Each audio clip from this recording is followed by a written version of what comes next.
Hey, Lorianne. Hi, Craig. How are you? Good, thanks. I think you're the first one. It's just Marcia and I think, at this point. Hi, guys. Hi there. Anything new and exciting happening at the fire business? A lot of exciting things. Hello. Michael? Hi. How is everybody? Great, thank you.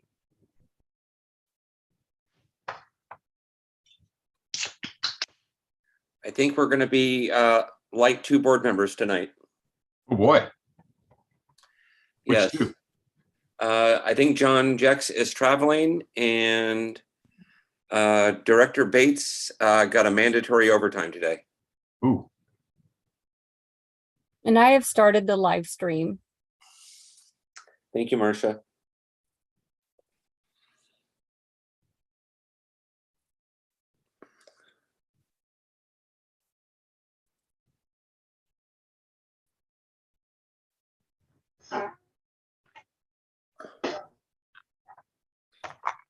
so do people normally like mandatory overtime, or do they volunteer so that it isn't mandatory?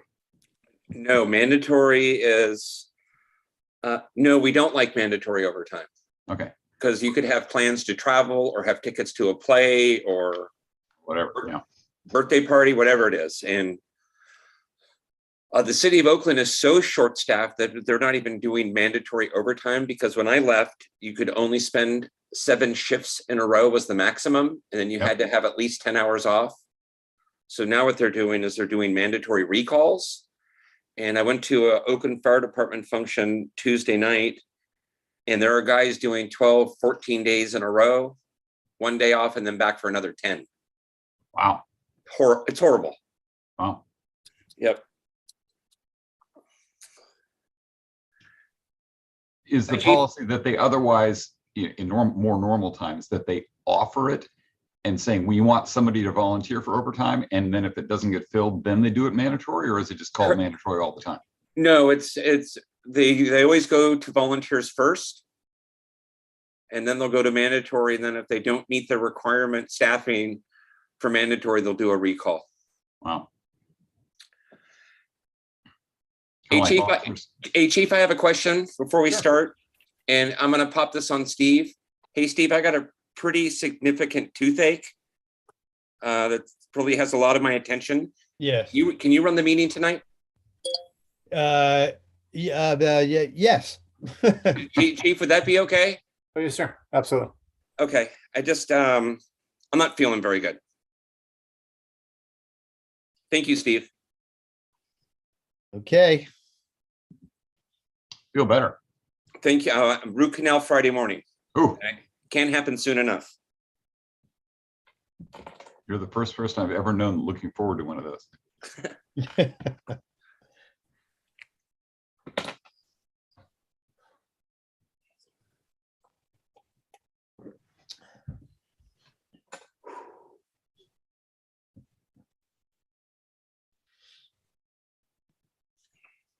I think it's us 3, right? Yes. Oh, hey, sorry, Director Danziger. Director Jex is going to be absent Oh, today, and Director Bates sent me a text that he will do his best, but he is on a mandatory overtime filling in somewhere in East County. oh, well, okay. Well, it's, let's see. I just got to get the gear here. Marcia, we're recording. We're ready. We are recording and we are ready. Okay. Welcome everyone to the Moraga-Orinda Fire District Regular Board Meeting, June 15, 2022. I'm Steve Danziger. I'm the Vice President. Director Donner, who's the current president, is on the meeting, but he's feeling ill tonight. He's at the meeting, so we have a quorum, but I'll be running the meeting. So I'd like to have call the meeting to order. And Marcia, if you could please do a roll call. So Director Bates is absent. Director Danziger, Here. Director Jex is absent. Director Jorgens, Here. President Donner. Here. Okay, thank you. And so the consent agenda, item 2.1 is an adopt resolution 22-18, re-ratifying findings and determining a need to continue holding remote meetings by teleconference. I move that we ratify 22-18. I'll second. Okay, I got a motion and a second. Marcia, do we have any members of the public on this meeting? Yes, we do. We have 2 members. Okay. So, okay, well, I'll open up public comment on consent agenda 2.1 right now. And so we do not have any hands raised, and I've not received any written public comment. Okay, thank you. Any other comments from discussion or comments from directors? I have none. Anyone else? No. Okay, we have a motion is on the floor. Marcia, can we have a vote? Director Danziger, Aye. Director Jorgens, Aye. President Donner. Aye. Okay, thank you. The next item is item 3.0, and it's open public comment. At this juncture, members of the public can comment on any closed session item that will be heard tonight. We do Any- not have any hands raised. and Okay, we've not received any written public comment. okay, thank you. I will close item 3.0. Thank you. So at this junction, I'm going to close this open session. We're going to go into closed session and we will return at 7 p.m. for the regular scheduled meeting. Okay. Thank you. We'll see you in a minute. Thank Okay, you. bye.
Hello, everybody.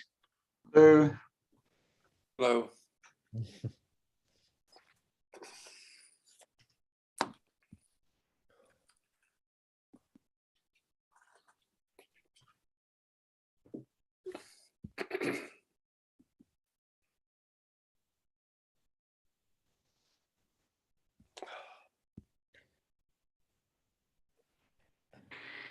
Hey, Miriam, are you here for John tonight?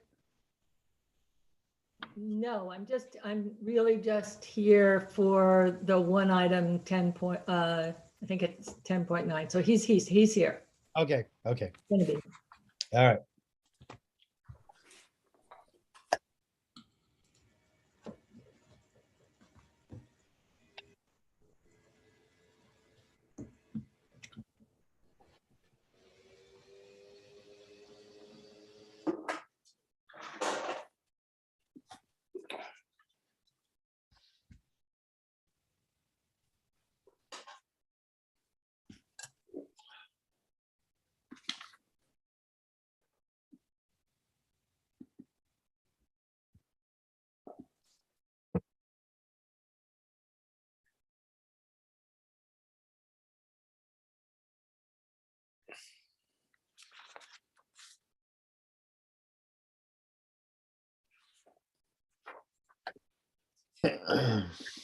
We'll get started in just a couple of minutes here.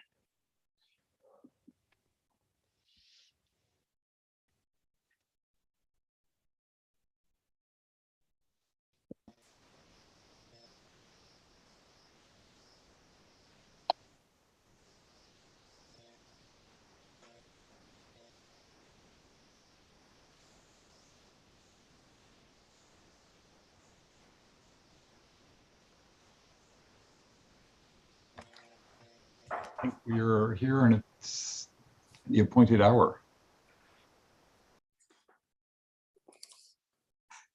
Okay. Okay, Ms. Holbrook, are we ready to get started? We are ready. Okay. Well, okay, welcome everybody. This is the regular meeting of the Moraga-Orinda Fire District Board of Directors for June 15th, 2022. I'm going to call the meeting to order.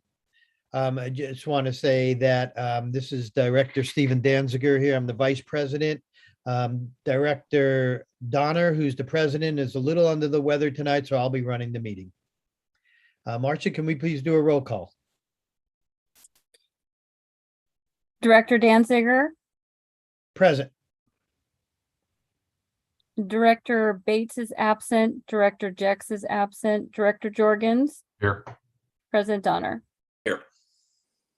I just want to ask, do we know for sure that the two absent directors are going to be gone the whole meeting, or we're not sure? I know that Director Jex will not be in attendance at all Okay, tonight, and Director Bates, probably not. okay, thank you. All right, I'd like to do the Pledge of Allegiance. I'll lead us in the Pledge of Allegiance. I pledge allegiance to the flag of to the United States of America and to the republic for which it stands, one nation, under Under God, God, indivisible, liberty, liberty, justice for all. justice for all. Thank you. Item number 6 on the agenda is report of a closed session action. And we have nothing to report for the regular meeting right now. Item 7 is open public comment, and this is an opportunity for members of the public to speak on any matter not on the agenda for tonight, but within the subject matter jurisdiction of the board. So is there any member of the public, do we have any hands raised? Any member of the public like to speak at this time? We have one hand raised. Jonathan Goodwin. Okay, Jonathan, you're on. Good evening to everybody. Looks like it's going to be a long meeting and my comments will be very brief. There's desiccated brush all along Canyon Road from Pinehurst Road to the Via Vista staging area, left by I don't know whom, but we had recently a tremendously loud fireworks display down at that intersection of Canyon Road and Pinehurst this past couple nights ago. So I'm not asking this to be officious, that's other people's jobs, but I would like to know if this brush, the slash, it's just, dried material that was cut there, and it's been left there, as I say, for many weeks. I'm wondering if the district knows to whom if it belongs to the district, if the district knows to whom it belongs. And my concern is that it just, fell off of somebody's radar. I just want to be assured that whoever owns it will take care of it in due course. Thank you. Okay, thank you, Jonathan. I'll just ask the question of, I see the chief is here, and if the fire marshal, does anybody know anything about this? Yes, sir. That's work that's part of the Tunnel East Bay Hills fuel break. We are not able to burn until it's sat for the requisite amount of time before the fuel moisture content comes down, which gets us into the range that Bay Area air quality will allow us to burn it. We're monitoring the fire weather conditions and the clock against which the window where we could burn it will run. If we don't move, if fire weather conditions are supportive, and as in we stay in relatively moderate or mild conditions, that rain a week ago helped with that, then we'll leave it on the ground until we're able to burn it, and we'll burn it. If we move out of the conditions where the more moderate conditions, then we will chip it. Obviously, it's significantly more laborious, time consuming, and expensive to chip it. So our intent is to burn as much of it as we can. That said, we will chip it if we get much farther into the season and conditions continue to deteriorate and we've not met the time frame required by the Air Quality Management District to put us into the window where we could burn it. Thank you very much, Chief, for that report on that. And thank you for Mr. Goodwin for bringing it to our attention. Okay, item number 8. Let me just ask, any other hands raised? We do not have any other hands raised. Okay, so I'll close the public comment for items not on the agenda and move on to number 8. So recently we've changed kind of the format of our meeting, and so we do these next items under number 8 at the beginning instead of wait until the very end. So announcements, 8.1 is brief information only reports rated to meetings attended by a director at director expense. Anyone to report anything? No, sir. Okay, hearing none. I'll go to 8.2, which is questions and informational comments from board members and staff. Anything from board members or staff? Okay, I think this is, let me just see, let me just look. Yeah, I'll just make a comment here is that I think this is the right place. Just a quick comment is I attended the first Wilder Health and Safety Fair this past Sunday. Very well attended. But it was all attended by, I thought it was going to be people from the general community would be there, or the district. And as far as I know, it was pretty much 100% Wilder residents. We did give out information. There were tables there, East Bay Parks and East Bay Mud and Red Cross, and there were various tables there, including City of Orinda was there. We gave out a lot of information, answered questions. Even in a place like Wilder, where they are now a shelter-in-place community, and they do most of the homes and the property is mitigated to a higher standard. There were questions, particularly a lot of questions on landscaping, and they do have a landscaping committee there that has to review any plans. So it was a good event. I would have liked to see more people, and I just want to do a shout out to CERT, the CERT people, Julie and others were the highlight of the whole event, and especially since they were giving out I don't know how many, probably hundreds or 100 stuffed animal like Sparky Dalmatian dogs, and they were the big hit of as well as they did fire extinguisher training, and that was really a great part of this event. So that's all I have to say. So 8.3 communications received. Yes, sir. One communication from East Bay Regional Park District, which was forwarded to the directors and included on the updated packet. Okay, thank you, Chief. 8.4 Fire Chief updates. And Good evening, directors. We'll begin with the finance report from Mary Smith. Okay, Mary. Good evening. I'll be giving the finance report tonight. Outstanding strike team receivable is $90,000. At the beginning of June, the district received $176,000 in federal healthcare provider relief fund money provided through the Health Resources and Services Administration. The funds were payments for healthcare related expenses or lost revenue due to coronavirus.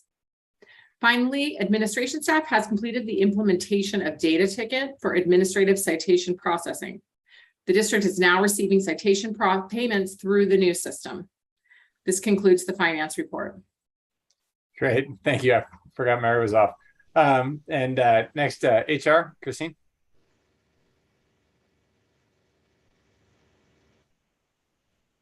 Here we go. Good evening, directors. Tonight, I have a brief HR update. This week, firefighter paramedic interviews are being hosted over the course of 3 days. We completed our second day today of interviews with a final day of interviews that will take place tomorrow. We had a total of 41 applicants with 33 qualifying to move forward to the oral board interviews. Wow. Following the completion of interviews tomorrow, the panel will identify candidates to move forward to the next step in the process, which is the paramedic evaluation. I will then have more information about the progress of the recruitment at the July board meeting. And unless there are any questions, this will conclude my brief HR update. Thank you. Christine, just one quick question. Would these, did these include lateral transfers? So the lateral applicants, none of them, there was only 3, and they did not qualify as lateral applicants. Okay.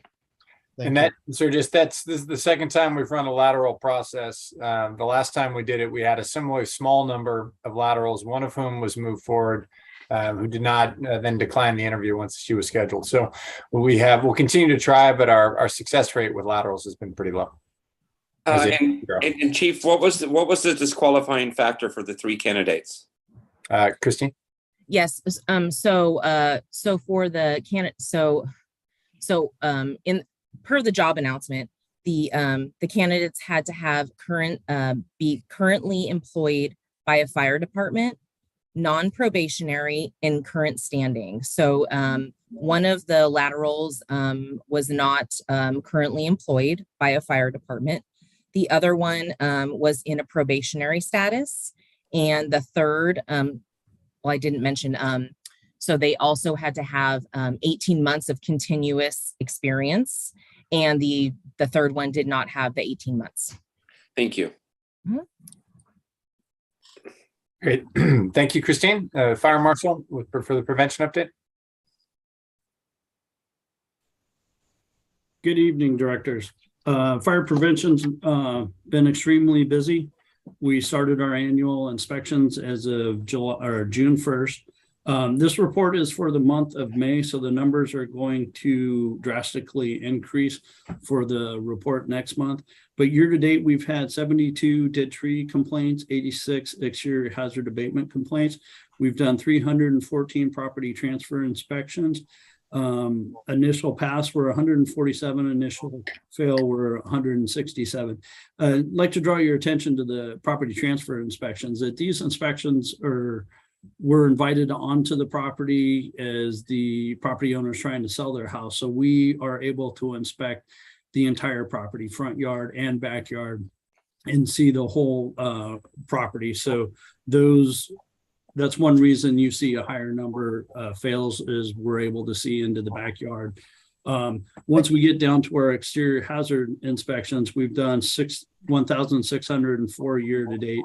And these inspections are just a front yard inspection, drive-by, if you will. The crews do get out and walk the streets, but it's a sidewalk view. So we're only able to see the front yard on these inspections. Sometimes on our complaints, if a neighbor's complaining and we can't see a violation in the backyard, and neighbor says, hey, you can come into my backyard.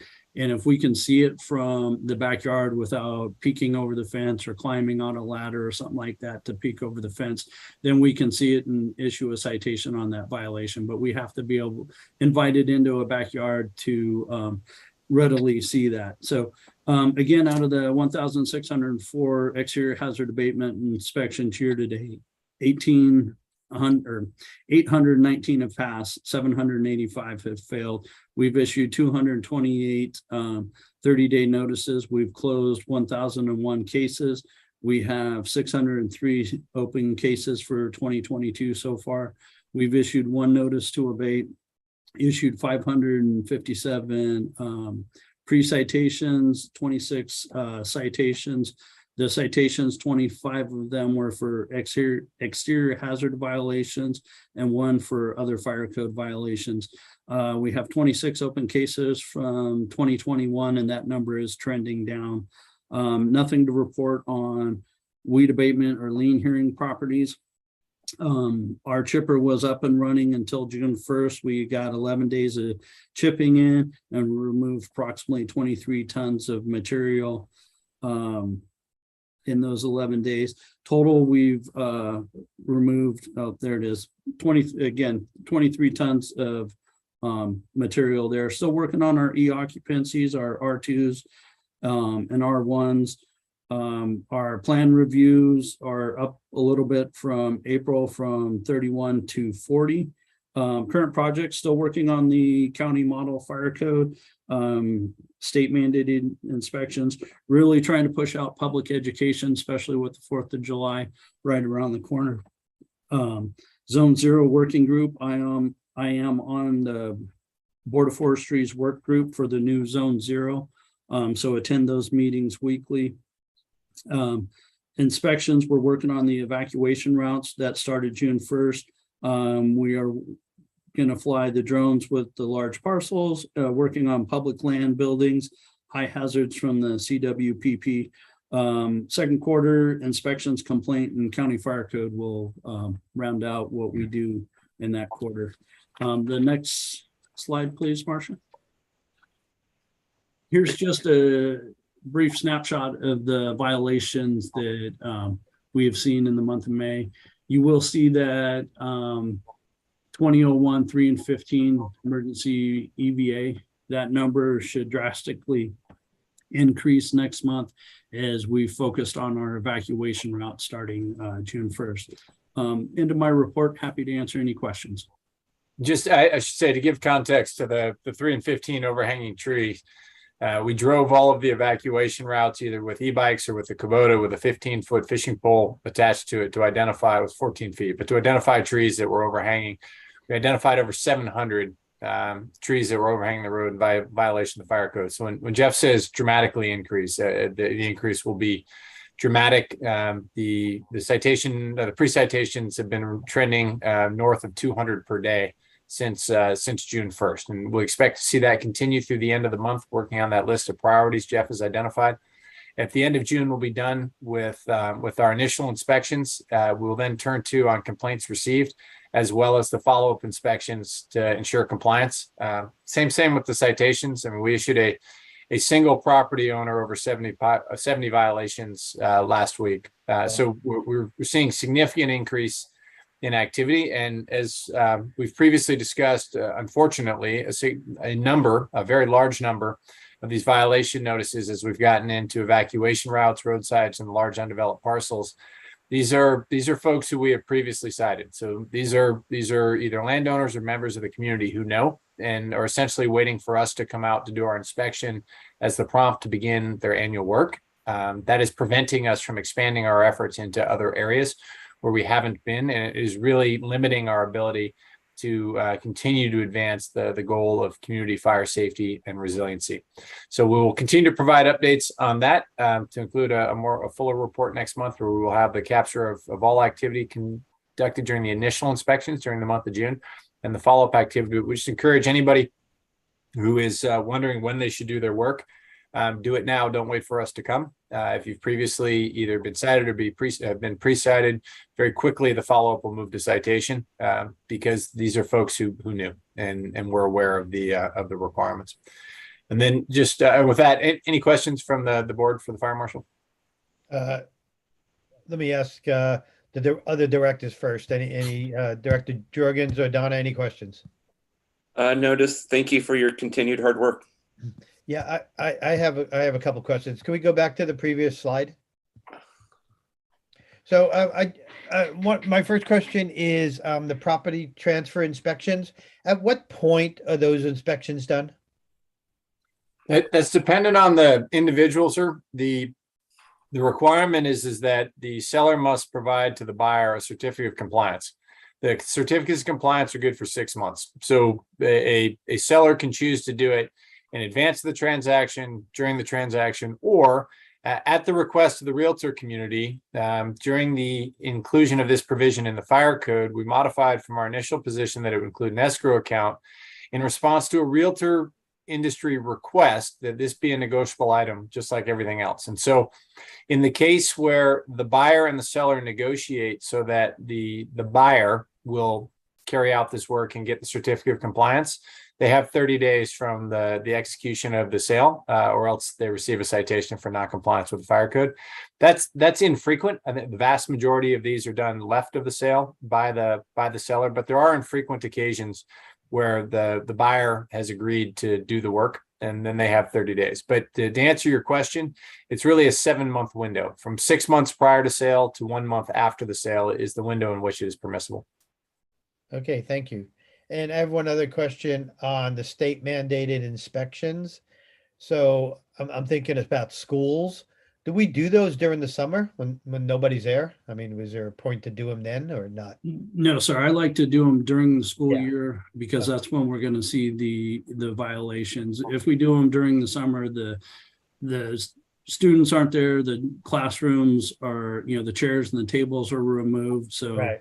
I like to do them during the school year after school hours, so we're not disruptive to the site, but that's when we're going to find the majority of the violations. Okay, thank you. I think we can move on to item D. Yes, sir. Marcia, if we could put those up, please.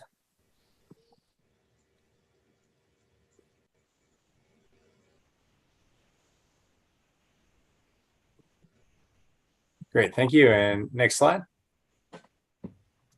All right, in the week of May 9th, crews completed multi-company evolutions at St. Mary's College under simulated events. MOFD firefighters were able to exercise hose-lay strategies, high-rise operations, rescue procedures.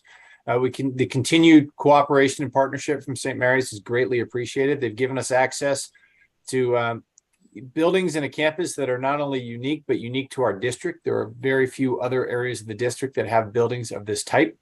If something happens at St. Mary's, it's going to be the big one, almost by definition. And this is the sort of low frequency, high impact events that is critical that we train for in advance. Battalion Chief Lucas Lambert has been instrumental in building the relationship with St. Mary's. It's resulted in this access, and we look forward to continuing exercises of this sort in the future as we refine and maintain these perishable skills. Next slide, please. On May 23rd, Engine 343 responded as part of an intra-county strike team to assisted San Ramon Valley Fire Protection District and CAL FIRE via mutual aid for a vegetation fire near Camino Tasajara. San Ramon Valley, states they were able to contain the fire at 91 acres. Cause is still undetermined. What's notable here is the early nature of these fires in grass. For those of you who follow Pulse Point or Tablet Command, there are several starts per day in the eastern part of the county, and those starts are continuing to move to the west as things dry out, and the limited impact of that wetting rain we had last week begins to wear off. We go next slide, please. We continue to exercise our low frequency, high impact, in this case, Battalion Chief Steve Gailing organized BART operations sand table exercise, working with BART, Oakland Fire, and Contra Costa County Fire Protection District, exercising a sand table exercise focused on updates to the BART trains, specifically new hardware they were running, their emergency action plan, department policy updates, and the interoperability of how all of our agencies are going to come together in the case of a tunnel event from opposite directions, closing on the same problem, using some of the very unique infrastructure and the unique challenges and hazards that are associated with an electrified rail system. Next slide, please. We hosted an incident management team exercise. As part of this, this is the S420 class. It's one of the critical classes that unlocks advancement in the CICCS world for overhead. Our members participated in this class at Merritt College a week before last. We had 4 representatives out of a total of 25 students. So we were betting significantly above our weight, and shows the ongoing engagement of many of our members to improve their certs and quals and advance through the CICCS system. Next slide, please. We also hosted a mutual aid response drill with Oakland Fire and the East Bay Regional Park District at Sibley Park in the western edge of the district, where we bump up against the city of Oakland and an area with significant historical fire activity. We brought together the different organizations, had a review of the common communications, the varying response routes and operational procedures, and the roles and responsibilities that all of our agencies would play in the event of a wildland fire in that area. Completed intra-agency progressive hose lays and familiarized ourselves with each agency's resource capabilities and response profile. Once again, one of those elements that as fires occur in those areas, we don't want the first time folks working together to be in the middle of the night. And having those touch points is this is just one of those things that we have to continue to refresh. Next slide, please. We've had a number of members deployed out of the area. Captain John Ford is out on mutual aid in New Mexico on the Calf Canyon fire, where Captain Mike Lacey recently returned. John's there as a communications technician.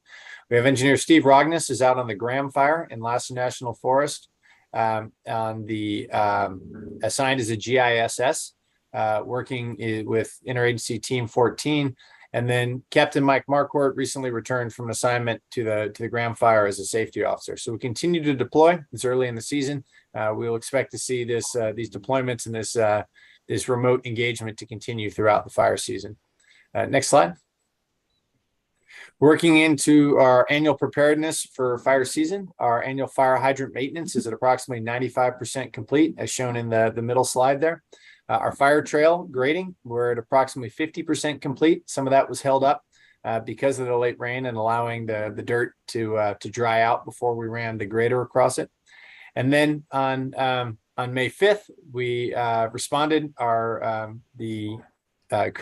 June 5th, crews responded for a resident in active childbirth, assisted in the delivery of a beautiful little girl, which was just one of those things that it doesn't happen often, but when it does, especially with a positive outcome, it's a great event for everyone involved. Family is doing great. We look forward to hosting the young lady at a future open house as a meritorious member of the district in good standing. All right. And then lastly, the 25th anniversary flags have been distributed and are flying at each one of our stations as part of the ongoing recognition of the 25th anniversary. I do have one just saved around, going back to Jeff's point about his role on the Zone Zero Committee. This is the state committee through the Board of Forestry that is developing the standards for Zone Zero, which is 0 to 5 feet. This is one of the most critical areas for the survivability of a home. The district was ahead on this with the adoption of our 2 foot by 1 foot box. This is the area where homes are most likely to burn. And Jeff, being a member of that working group, is great to make sure that the needs, concerns, unique elements of a suburban environment are understood and incorporated, distinct from something, say, in Lake Tahoe or in the foothills, where you're much less likely to see manicured landscaping and irrigated vegetation near homes. So Jeff's participation in that is critical to make sure our voice is heard. On a related note, I've been named as the California Fire Chiefs Association representative on the Wildfire Prepared Community working group that was being convened by legislative direction by CAL FIRE, be ensuring that not only our suburban, but then the local fire service, as opposed to state fire service, that our perspectives are understood. With that, be happy to answer any questions that members of the board may have on the fire chief updates. Thank you, Chief. Marcia, is anyone, any member of the public, if any member of the public would like to speak on anything on item 8.1 through 8.4, this is your opportunity. We do have 2 hands raised. Okay. Jonathan Goodwin. Okay, Jonathan. Yeah, I just want to say briefly, I just want to add a little community support for this business of the multi-agency drills in areas that have been historically had bad fires. I'm really glad to hear that, and particularly comment about not wanting the people new to it to be together in the middle of the night. You know, that I'm glad that there's thought going into all that. So I find that very reassuring. Thank you. Thank you, Jonathan. Thank you, Jonathan.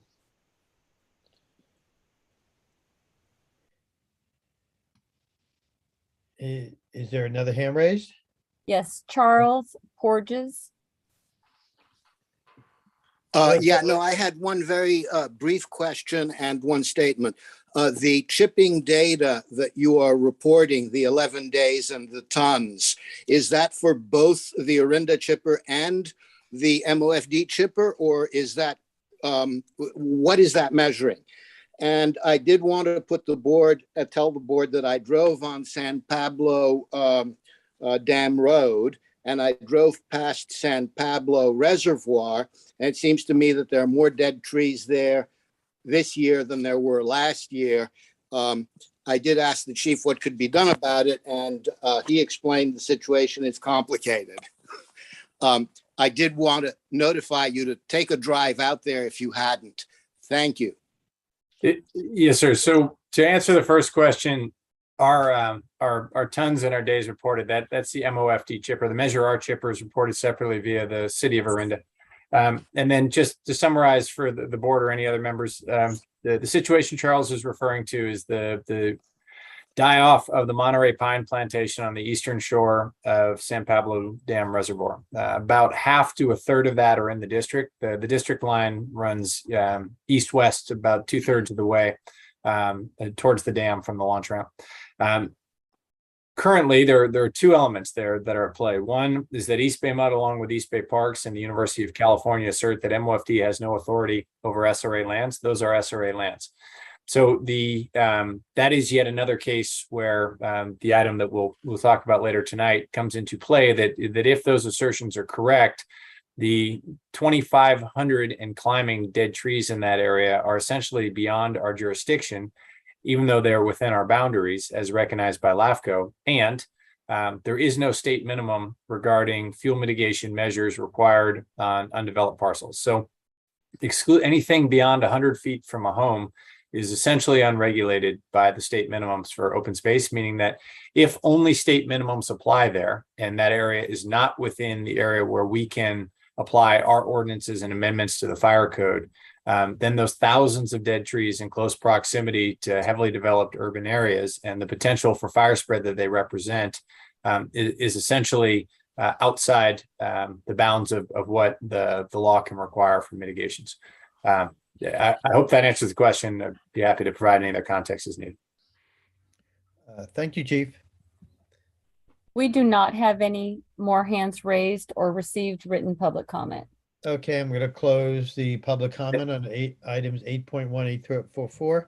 Sir, if I may, just before we proceed, if the board would indulge me with considering moving item 10.9, MOFD authority and SRA and Fire Road 4213 update, to move that item up just in deference to the other things Miriam may have to do with her evening. Okay, yeah, that I'm okay with that. Directors, you okay with that? Fine. Yes. Okay, I'm gonna close the public comment on those items. Any directors have any additional questions for Chief or anybody else who spoke under item 8? Okay, well, thank you to everybody. Hearing none, we'll move on. Why don't we just we'll do the consent agenda and then we'll move on to 10.9. So consent agenda is under item number 9. Do any directors want to pull any of those items 9.1 through 9.5? No. Okay. I'm hearing none. Let me just check something, one quick thing. Okay. Yes, I'm hearing none as well. Any member of the public want to speak on any item under item 9? This would be your opportunity now. We do not have any hands raised. We've not received any written public comment. Okay, thank So I you. move we approve the consent agenda. I'm sorry, before we do that, I'm sorry, I'm really sorry. I forgot. I wasn't really prepared to be running the meeting, so I did have a comment here and I wanted to just pull item 9.5. So can I get a motion to approve 9.1 through 9.4? So moved. Okay. And I actually agree now that I think about it. I forgot about that one too. Okay, so I'll second that. Marcia, can we have a vote? Director Danziger, Aye. Director Jorgens, Aye. President Donner. Aye. Okay, thank you. Item 9.5. It was an item to reject the claim from State Farm Mutual Automobile in the amount of $2,149. I'm just gonna get my agenda here. That had to do with a vehicle that supposedly ran over a chalk in the road while we were fighting a fire, while firefighters were fighting a fire in Orinda. And I just thought that one perhaps we should just open up and have a little bit more discussion on it. So Yes, sir. For context, I'll explain the context and then Yeah. ask Glorianne to explain the mechanics of Okay. claims. So the crew left a wheel chock in the road. It was an error. It's been addressed. It happens at night. A lot of moving parts. Things getting loaded up. It was an oversight. The apparatus, our units left the scene. The wheel chock remained in the roadway. Vehicle passing by later struck the chalk and caused that damage. That's what happened on the street, and then I'll turn it over to Glorianne to explain the mechanics of a claim and a claim rejection. Okay, thank you. Yes, I confirmed with the district's insurance that what happened is that the other insurance carrier paid the damages for their insured. It was then submitted to our insurance for reimbursement. So our insurance will reimburse the resident's insurance, and so then the person's filing a claim for the district, that is just as a matter of course to do that. And so everyone will be reimbursed, but it needs to go through insurance, not through the district directly. Okay. Okay, and thank you, Glorianne. Thank you, Chief. And just reading the report, to me, I mean, it was just an oversight. It looks like that was a fire early in the morning, dark. I would assume those things happen. And Yes, sir. Hopefully not very often, but yes, sir. It's you're packing up. There's a bunch of pieces. It can be missed. Should not be missed, but it can be. Isolated incident. I'm confident there will be no recurrence of it, and it's been addressed internally, sir. okay. Just my only 2 bits about that. If we're going to put that on the agenda, the extra data you just added, that Glorianne just added about the process and the fact that it was already covered would have probably made it not be withdrawn from the consent agenda. That would have been helpful. Yes, sir. Understood. Okay, thank you. So is there any member of the public that would like to speak on item 9.5? This be opportunity right now. We do not have any hands raised or received written public comment. Okay. can I get a motion to approve item 9.5? So moved. Second, Okay, we got it. We got the motion and the second. Can we take a vote? Director Danziger, Aye. Director Jorgens, Aye. President Donner. aye. Okay, the motion passes. Thank you. Okay, so now the chief had requested and we agreed to take item 10.9. 10.9 is the subject matter is MOFD authority in SRA and Fire Road 42-13 update. And so take it away, chief. Yes, sir. At the May 2022 board meeting, a member of the public expressed concern that the fire trail connecting Bollinger Canyon with San Ramon is out of service as a result of a minor slide. This fire trail has been a topic of conversation between MOFD and East Bay Regional Park District since 2019 when the slide occurred. The fire code requires fire trails to be maintained. However, East Bay Regional Park District has responded to MOFD's request to repair the slide by stating the trail is, quote, not a priority. As with the question of enforcing fuel mitigation standards required by the fire code and ordinance 22-02, with the exception of structures, East Bay Regional Park District does not recognize MOFD's authority on SRA within the fire district's boundaries. This position was articulated in a letter received under public comment during the adoption of ordinance 22-2, which is included as attachment A. District Council sought to clarify the assertions made in this letter regarding CAL FIRE's exclusive authority in SRA via letter to the CAL FIRE Director, which is included as attachment B. A response was recently received, which is included as attachment C. However, it did not address the questions posed regarding authority to enforce local standards which meet or exceed state minimums. In this case, staff believes Public Resource Code 4117 is applicable.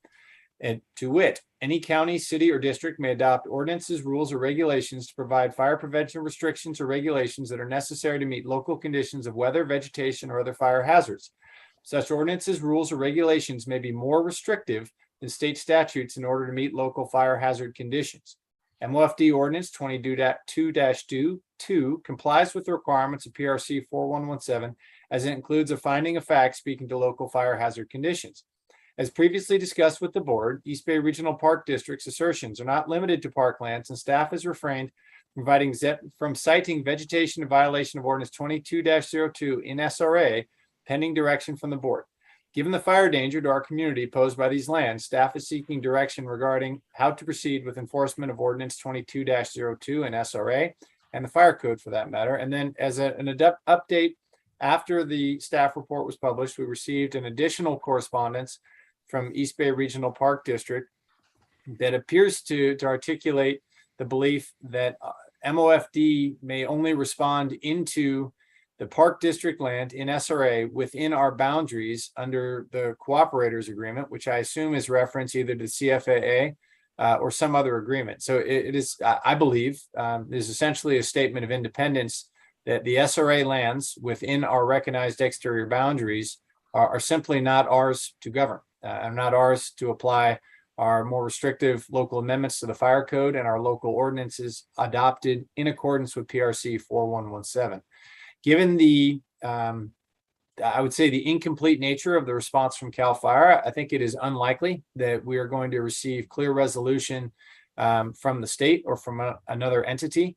And I'm seeking the board's direction with regard to how we should proceed. As you may recall, when we adopted 2202, we assured the board we would not proceed with enforcement until we had additional opportunities to better understand the positions articulated by East Bay Regional Park District, East Bay MUD, and the University of California Office of the President. So the question for the board really is, what is the board's pleasure? What would you like us to do? And I would just caution that the current ambiguity whereby there are areas that are recognized as clearly within the fire district. The LAFCO maps are crystal clear. The fire district law of 1987 is equally clear that the park district cannot have fire code authority powers, doesn't have a regulatory power. The fact that the park district has a fire department, which is technically a fire brigade, doesn't change the fact that they have no enforcement ability. And my concern is that pre-fire, left of the bang, this ambiguity can lend itself to a sense that the park district is self-regulating and it is not subject to our oversight. If it is not clarified that whether it is or is not within our jurisdiction, my fear is that after a fire, we will discover that we were very much responsible and we are absolutely held accountable for our failure to enforce our ordinances and our fire code amendments within what a reasonable person would understand to be our jurisdiction by virtue of the map that has been in place for the 25 years that the fire district has existed. And I would suggest that if the board should direct that we do not, that we recognize these claims of autonomy and we do not enforce our ordinances in SRA, that we should then begin the process of addressing the redrawing of our borders to exclude the SRA, so that there is no ambiguity and there is no uncertainty about whether or not the fire district has a responsibility to enforce its ordinances and fire code amendments within all areas of our jurisdiction, as we have done for the last 25 years. With that, I'd be happy to answer any questions, provide any clarifying remarks that is required. Chief, just member of the public and perhaps for directors also. Just to define SRA, a state responsibility area, could you just for all of us, just kind of define that basically? Yes, sir. They're in our jurisdiction in the fire district. There are two categorizations of land. There's LRA, or local response area, which are the lands within the incorporated borders of the city of Orinda and the town of Moraga. There's also SRA, or state responsibility area, which is the grass, brush, or timber covered lands not within a municipality. And the state every so often redesignates SRA and has done so. It's areas with either timber, so resource importance, or watershed, etc. The areas outside the city of Orinda and outside the town of Moraga within our jurisdiction, all of those other areas, so the watershed lands to the northwest of Orinda, the Wildcat Canyon Park, Tilden Park, Sibley Park, the other parklands to the west of the district, and then the watershed and parklands where Canyon and Bollinger sit outside of across the Moraga town limits to the south. That's all SRA. A significant portion of the 42 square miles of the district is SRA. Very low population density. The vast majority of that does not generate any revenue, since there are limited numbers of structures, and the major landowners are East Bay Mud, East Bay Parks, who are tax exempt. So don't pay taxes or fire flow. There are private lands within that SRA, certainly in the community of Canyon and in and around Bollinger, but based on square miles, almost all of it is owned by East Bay Mud and East Bay Parks. Thank you. And I'm sorry, and a tiny fraction of a sliver of UC Berkeley land by the steam trains along Grizzly Peak Boulevard, but it's essentially a rounding error. It's so small. Thank you, Chief. That really clarifies it. Okay, how would like to, Director Jorgens, see? So I guess so you said, are they arguing that nobody, but forget about having authority over them, are they arguing that in SRA lands that are outside of a city limit, that nobody has authority, or that CAL FIRE has the only authority? For example, does it apply to Canyon? Yes, sir. So there's two distinctions there. The answer is nuanced.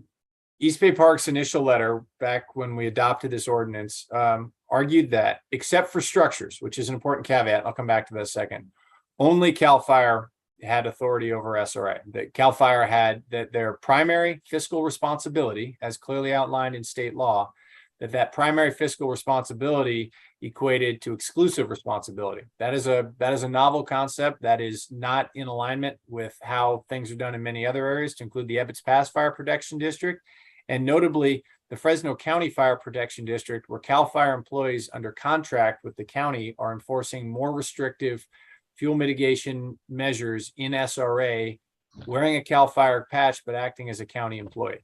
So the initial letter articulated that only CAL FIRE could enforce. The latest letter we received, while very brief, and it certainly raised a number of questions that I believe are unanswered, appeared to suggest that the East Bay Regional Park District Fire Department, which is a fire brigade, because it doesn't have fire code authority. It doesn't have a fire code official. They don't adopt the fire code. It doesn't have enforcement authorities. That the East Bay Regional Park District Fire Department was responsible. There's an important caveat to that, which is the state law is very clear, and everyone is in agreement that when it comes to structures, the fire district has the primary responsibility for structures within a fire district. What is unknown, and I have a strongly held opinion, but I do think there's ambiguity and uncertainty around this, is where does the responsibility for a structure, where does that stop? Does it stop at the wall of the structure, which CAL FIRE employee recently said during a Board of Forestry or during a Building Standards Commission meeting? Does it stop at the 100-foot limit of defensible space? Or does it stop at the property line? And on some of these larger parcels, the property line could be a significant distance from the structure.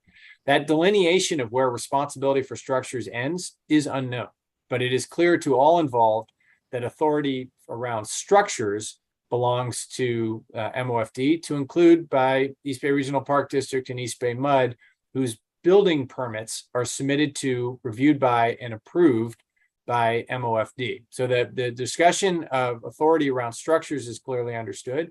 What's not understood by anyone that I'm aware of is where does the responsibility for structures, where does that end? Is it at the walls at 100 feet, or is it the property line?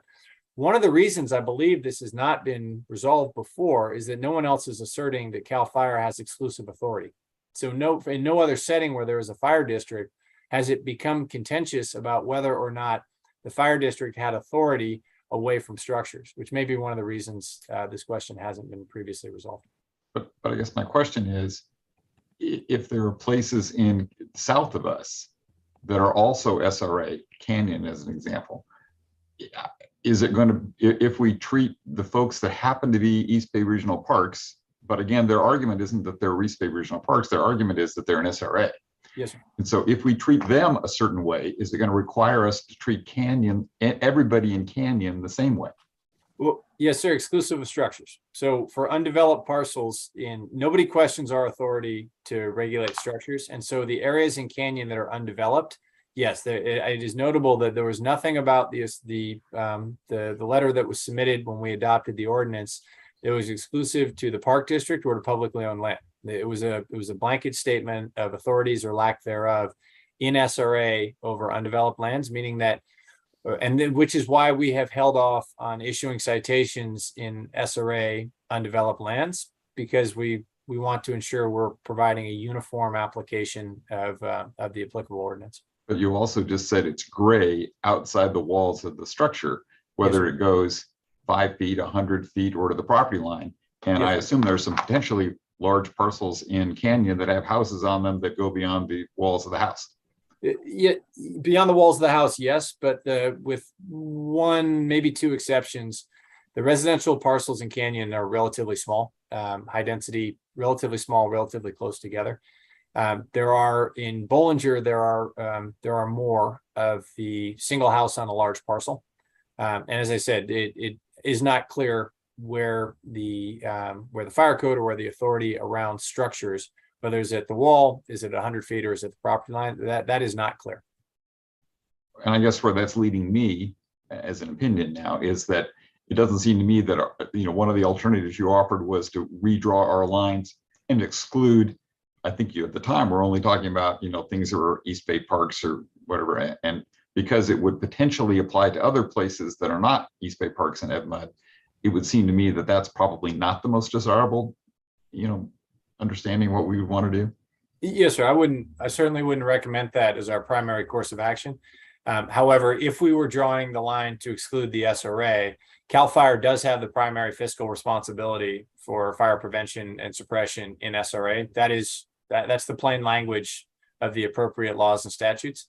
So were we to draw a line to just cover the LRA, those SRA areas would default to CAL FIRE as for the primary fiscal responsibility for the prevention and suppression of fires. Yeah, but part of our responsibility is to the rest of our community. And if something catches fire out there and we don't go, and CAL FIRE doesn't have the staff to deal with it, which probably is true right now, at least, that's that would seem to me to be endangering the rest of our community.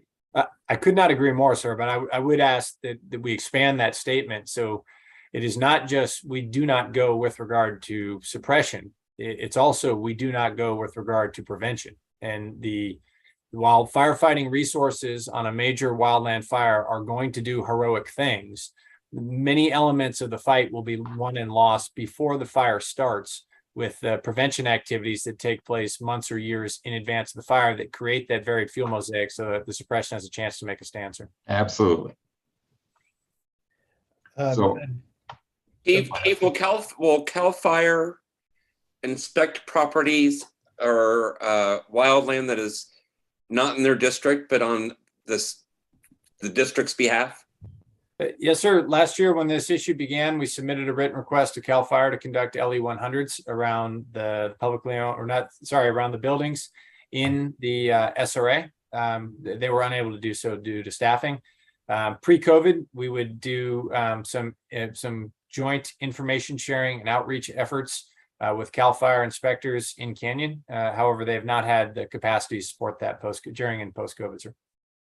well, and the other thing is our fire standards, for example, in Contra Costa County, outside of where we are, you can have dead trees on your property because it's not against the fire code and, for con fire. It is against ours, and I assume the state isn't any more strict than that. So it wouldn't be serving our purpose to lower our standard for places that are technically inside of our district, but we decide to disavow. Yes, sir. Our local amendments all exceed state minimums. Right. So having CAL FIRE come and do it for us wouldn't really get to our code. It gets to their code, which is much looser than our code. Yes, sir. CAL FIRE can only enforce state minimums. Directors, we do have with us tonight a person from East Bay Regional Parks, Tamara Galenter, that has offered to speak and talk about their position on this. So if it's okay with everybody, I'd like to give her an opportunity. Sure. If Ms. Holbrook could somehow. Camera. Yes. Good evening, directors, and thank you for allowing me to explain East Bay Regional Park District's position. I'm outside counsel to the East Bay Regional Park District. I'm a partner at Shoot Mahali and Weinberger, and your district cannot regulate completely within the SRA. Rather, it is that you cannot regulate within the undeveloped areas of the state responsible area. So what that means is that you certainly can regulate structures, and not just to the border of the structure, but the defensible space around structures.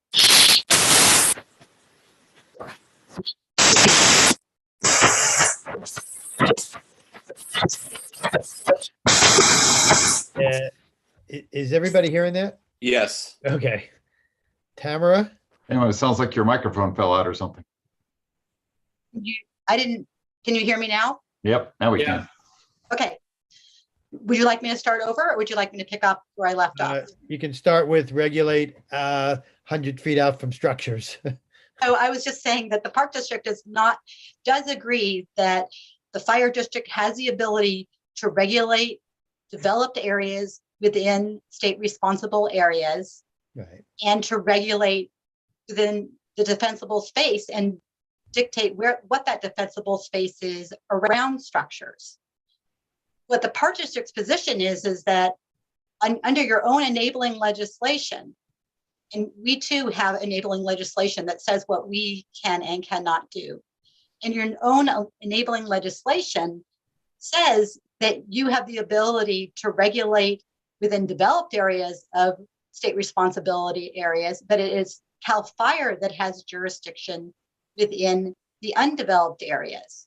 And the concern that has been raised about other undeveloped areas in the state responsible area, really it is only East Bay Regional Park District and East Bay MUD that have undeveloped areas within the state responsible area. The other areas that you were referring to earlier are actually residential areas.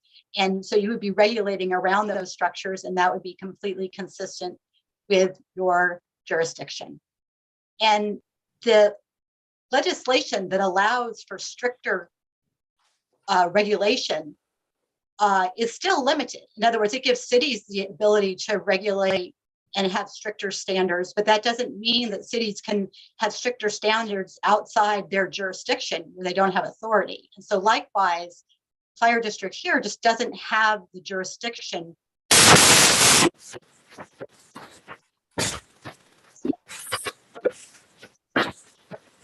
You there? Tamara, whatever that noise was came back. Are you there? I'm still here. Okay. Yeah, I'm not sure why I'm not hearing it on my end. So, and there's nothing that my computer is telling me that there's problems. So would you like me to start at some point? Where did you leave off? You could just go on from there. Oh, I was finished. So I was Okay. explaining our position, which I don't think was reflected accurately earlier. So Tamara, this is John Holtzman, District Counsel. I've got a question that's been bugging me. The first letter you guys wrote to us cut off. I mean, you rely, as I understand it, primarily on Health and Safety Code Section 13811 in your argument. And the first letter that you guys wrote to us cut a sentence in half and only quoted half of the sentence in 13811. And I'm curious, when you look at the whole sentence, sort of what the basis of your position really is. So there is a sentence that says the state retains its responsibility for fire suppression and prevention on timbered whatever, which we interpret as meaning its fiscal responsibility. Then it says the district shall be responsible for fire suppression, prevention on structures. And that's where you cut off the sentence in the letter that came from East Bay Parks. But the rest of the sentence says, and may provide the same services in the state responsibility area as it provides in other areas in the district. So I'm curious, one, why you guys left that language out, and two, what you make of it. Well, we left it out for a very good reason, because by services are very different than regulation. Services are like for suppression services, or all the work that you're doing and that Fire Chief Winokur described, those are all services. But regulation is something different.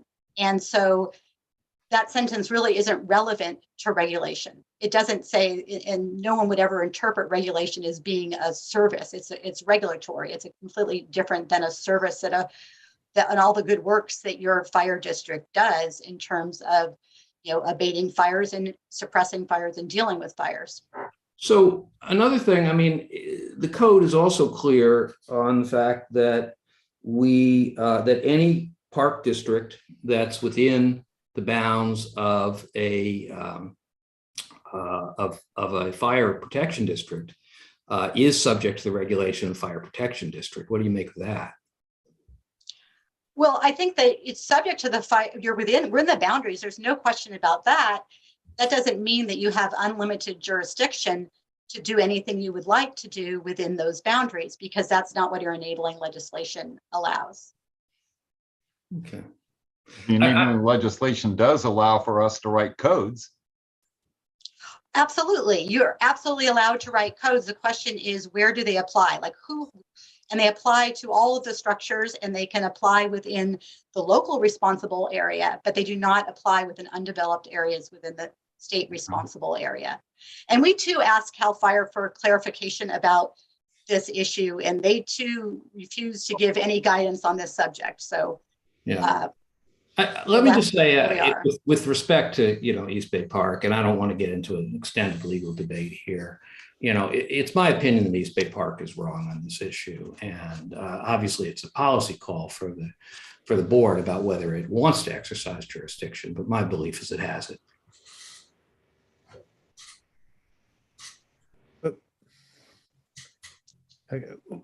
And this is Director Danziger. I just have a question from the May 20th letter from CAL FIRE, where it seems to say that they have giving the enforcement authority to Moraga-Orinda Fire. So that's specific to PRC 4290. That goes back over a year now. The delegation of that authority. 4290 is specific to a number of things. One of which is currently undergoing review and final approval. I'm involved in that process, and that is the standard for green belts and fuel breaks. Okay. When that fuel breaks and green belt standards is published, which the legislator has directed CAL FIRE to produce on or after July 1st, 2021. We're working on that now with CAL FIRE's team. When that standard is published, the delegation of 4290 would relate to the state minimum for green belts and fuel breaks. However, because it is in PRC 4290, there are a number of other questions associated with retroactive elements of that. So the delegation of PRC 4290 is relevant in specific areas, Okay. but not in the area of the discussion of MOFD Ordinance 22-2. Got it. Okay, thank you, Chief.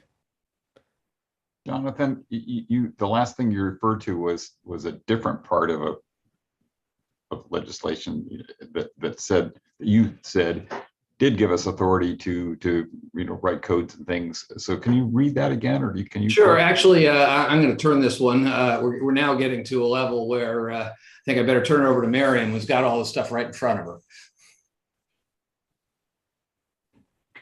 Good evening, directors.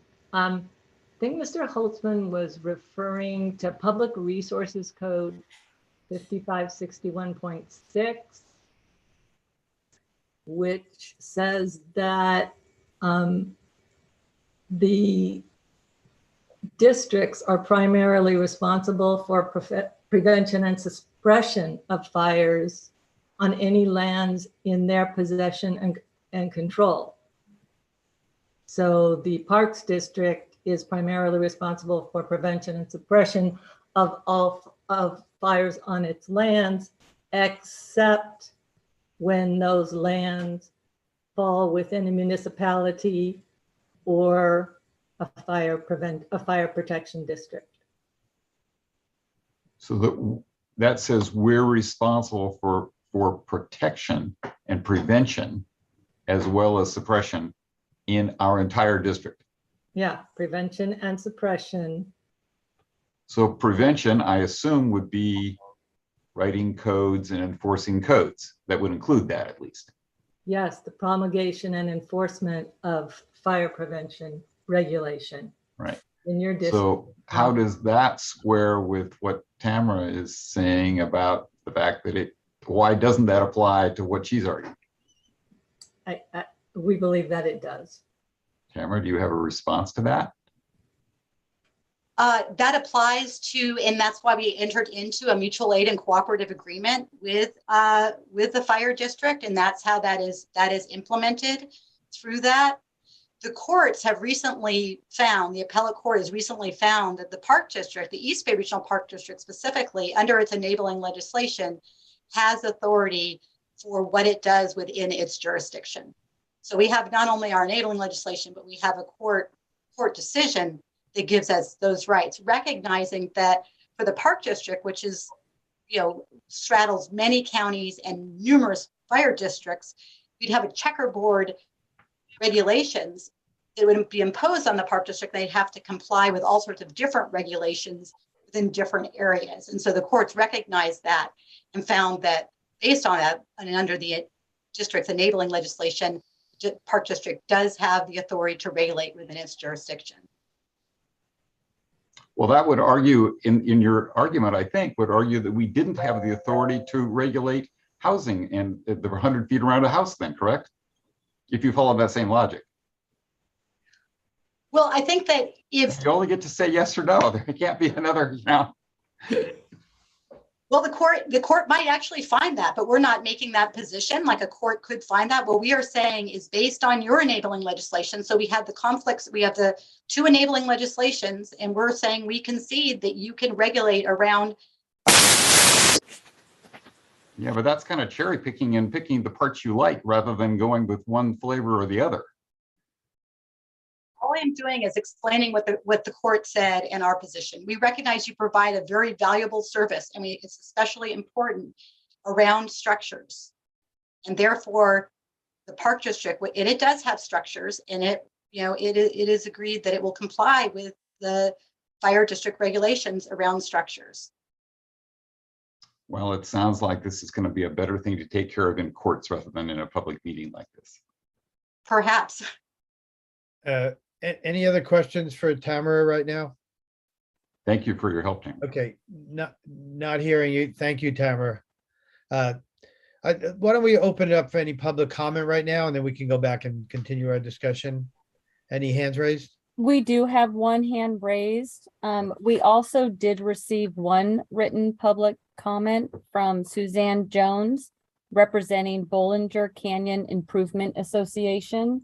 The correspondence was forwarded to the directors, and it has been made available on our website as well.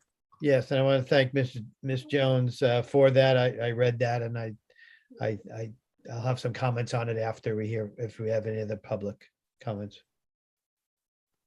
So I am unmuting Jonathan Goodwin. Jonathan, you're on. Oh, hey there. I want to say I find myself being sympathetic to the park's desire to not be subject to the whims of, dozens of entities. They're actually only in 2 counties, so far as I know, but all kinds of other public entities. And so there should be some kind of coherent, agreed upon, reasonable thing. It shouldn't be all or nothing, however. It doesn't make sense to me. And what we're talking about is a fire road. In other words, to enable fire apparatus to go to where it's needed. And it seems to me, just, as a somewhat casual observer, that the park district would really need to have a compelling interest to say, we're not going to keep up our road so that you can do your job. And I see no compelling interest whatsoever, except we don't like you telling us what to do.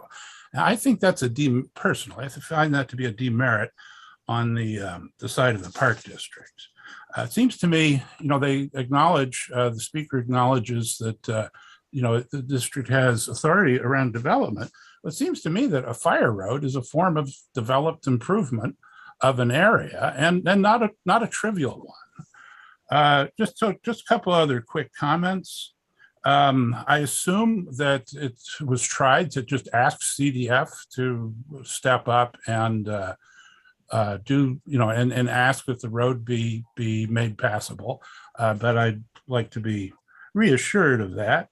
I'm wondering if LAFCO has any, would be of any help, whether that would be going down a helpful road or, just more encumbrance. But it seems to me that they, they define jurisdictions and such. So there may be some opportunity for clarification there. And I have also, lastly, would like to know what the legal, would go to Superior Court? Would there be some sort of, what would be the legal process? Thank you. I can't answer the last question, but I'd say with regard to LAFCO, we engaged Luann Tixera, the LAFCO executive director. We received a response confirming that our maps as shown on their website are correct, and confirmed that the enabling the formation documents were in fact correct, but they were unwilling to provide any analysis, review, or offer opinions on it beyond to confirm that the information specific to the map and the formation documents were accurate. And then with regard to fire roads and fire road maintenance, CAL FIRE, that there's an issue here in that the state minimums are largely silent in these undeveloped areas, and that there are no state minimums in these areas. So it is either local amendments to the fire code or local ordinances supported a finding of fact, which allow for the enforcement of fuel mitigation and fire safety standards in undeveloped areas. What's the state minimum? There is none.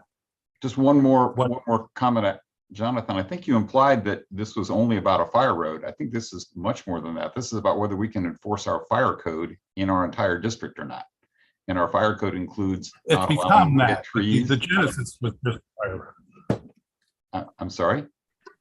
It's become that, but the genesis of this was a fire road. No, the genesis of this was was them not cutting down their dead trees.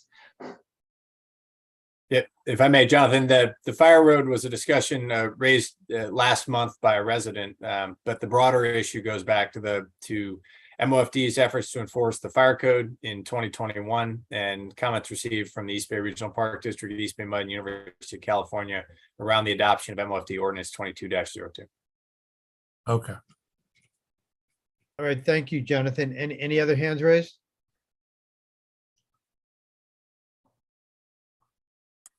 Rachel Sater. Rachel? Good evening, members of the board. I'm Rachel Sater. I'm Assistant General Counsel for East Bay Regional Park District. Really appreciate the opportunity to speak with you this evening about this important question, and also appreciate our outside counsel, Tamara Gallanter, addressing the jurisdictional questions that came up. I wanted to take this opportunity to just speak to the fire road question. I absolutely agree. This is actually a separate question. The jurisdictional question that was being discussed earlier arose in a very different context, having to do with fuel breaks and regulations of undeveloped parcels within the SRA.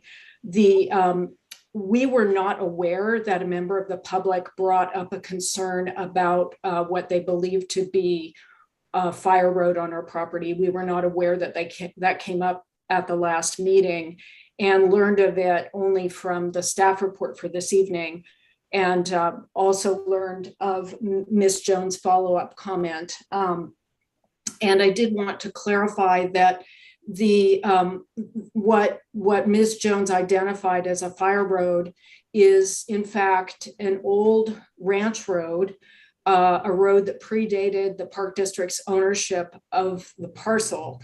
And it is not and has not been used as a fire access route by the Park District. We do maintain our fire roads to standards so that they can be used for emergency fire equipment. This is not one of those routes. It essentially is a spur, and it exists on a very slide-prone hillside where it's actually not accurate to call it a small slide.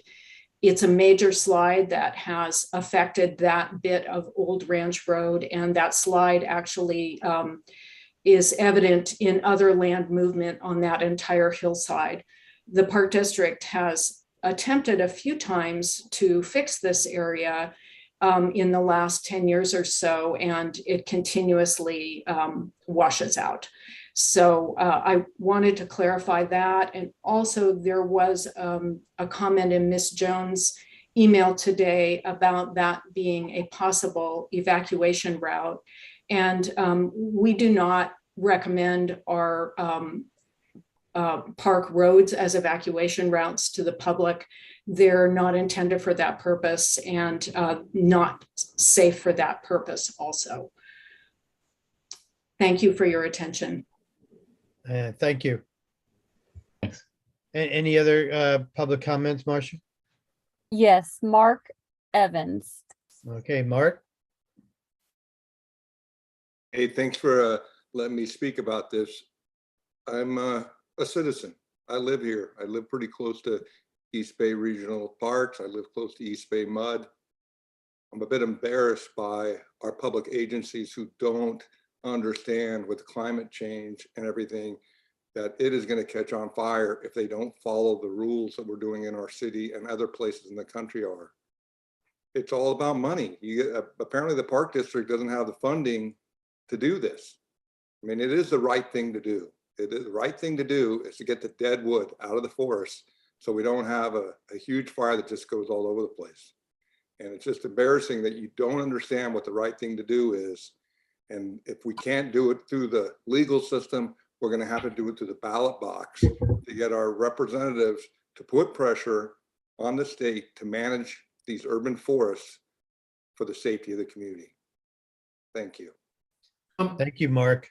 If I may, Mr. President, Just a quick question for Rachel, and Rachel, hi. Rachel's an old friend. You mentioned that this road hadn't been designated as a fire road, but who makes that designation? Isn't that designation made by the fire code official?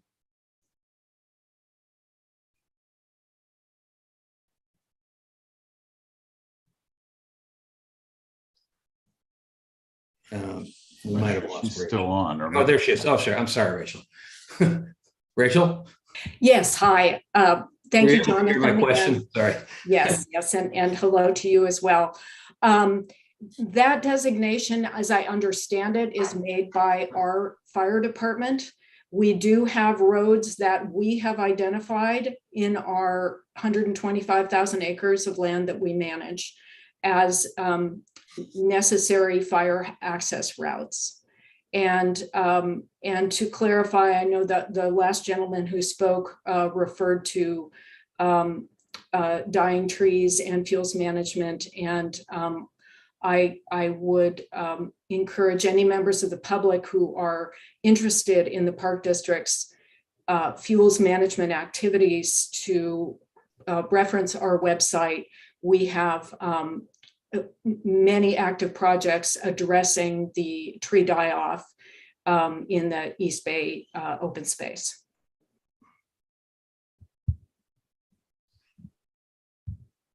Okay.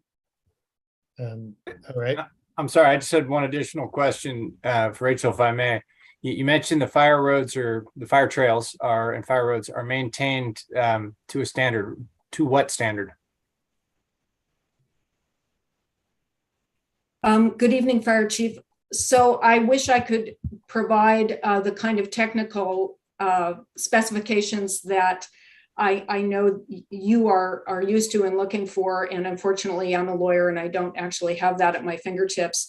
I do know that we maintain them such that our fire engines and fire equipment can access them. And this involves grading, mowing, limbing, vegetation management in order to ensure that this equipment can get access. And at the risk of acknowledging that I asked a question I knew the answer to, the fire code is where the designation and the standards to which fire roads are maintained are derived. So the fire code is where the standards and the designation come from, which is the purview of the fire code official. And I would submit for the board that within MOFD's exterior boundaries, there is one fire code official. And that, by virtue of my position, is me or my designee, typically the Fire Marshal Jeff Isaacs. So what's being advanced here is something that quite simply is outside the bounds of the fire code, that an agency that does not have a fire code official, that does not adopt the fire code, does not have fire code enforcement authorities, and very clearly understood by both parties, is choosing to unilaterally enforce elements of the fire code, which is quite simply just not how the system is designed to work.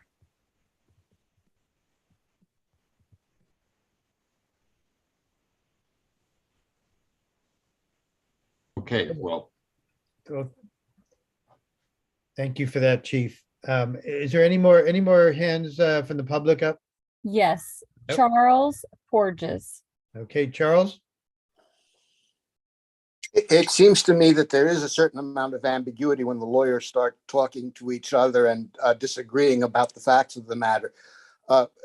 It seems to me that our state legislatures should clarify this and come up with a decision. I hope that somebody has contacted our state legislatures to explain this confusion and try to get them to pass some legislation that hands authority to somebody.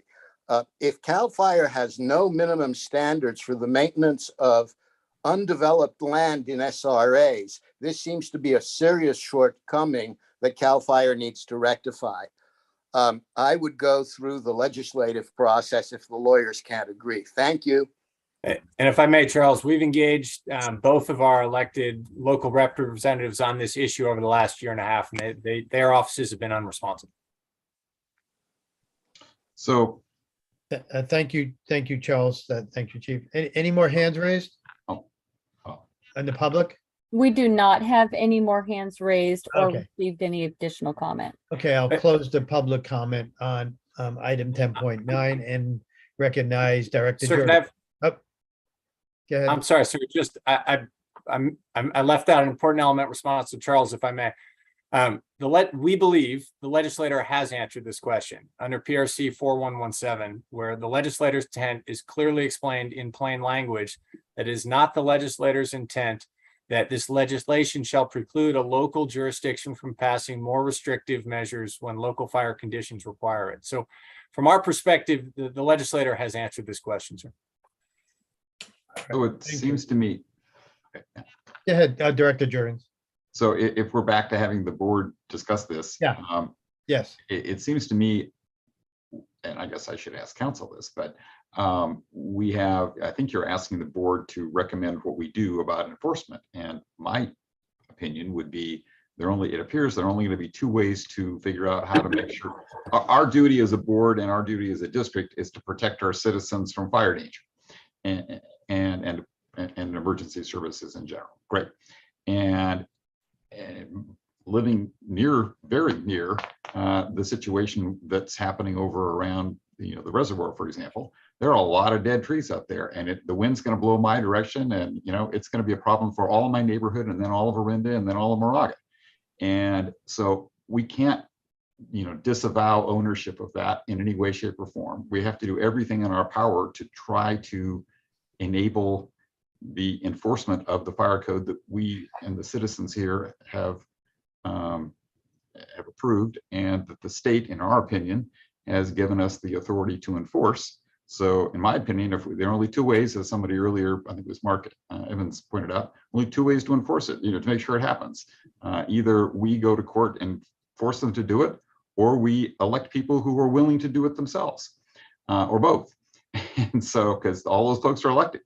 So as far as I'm concerned, we need to go, full force ahead, because we need to do it soon. This is a serious fire danger already, as somebody pointed out that drove down that highway, and we need to get at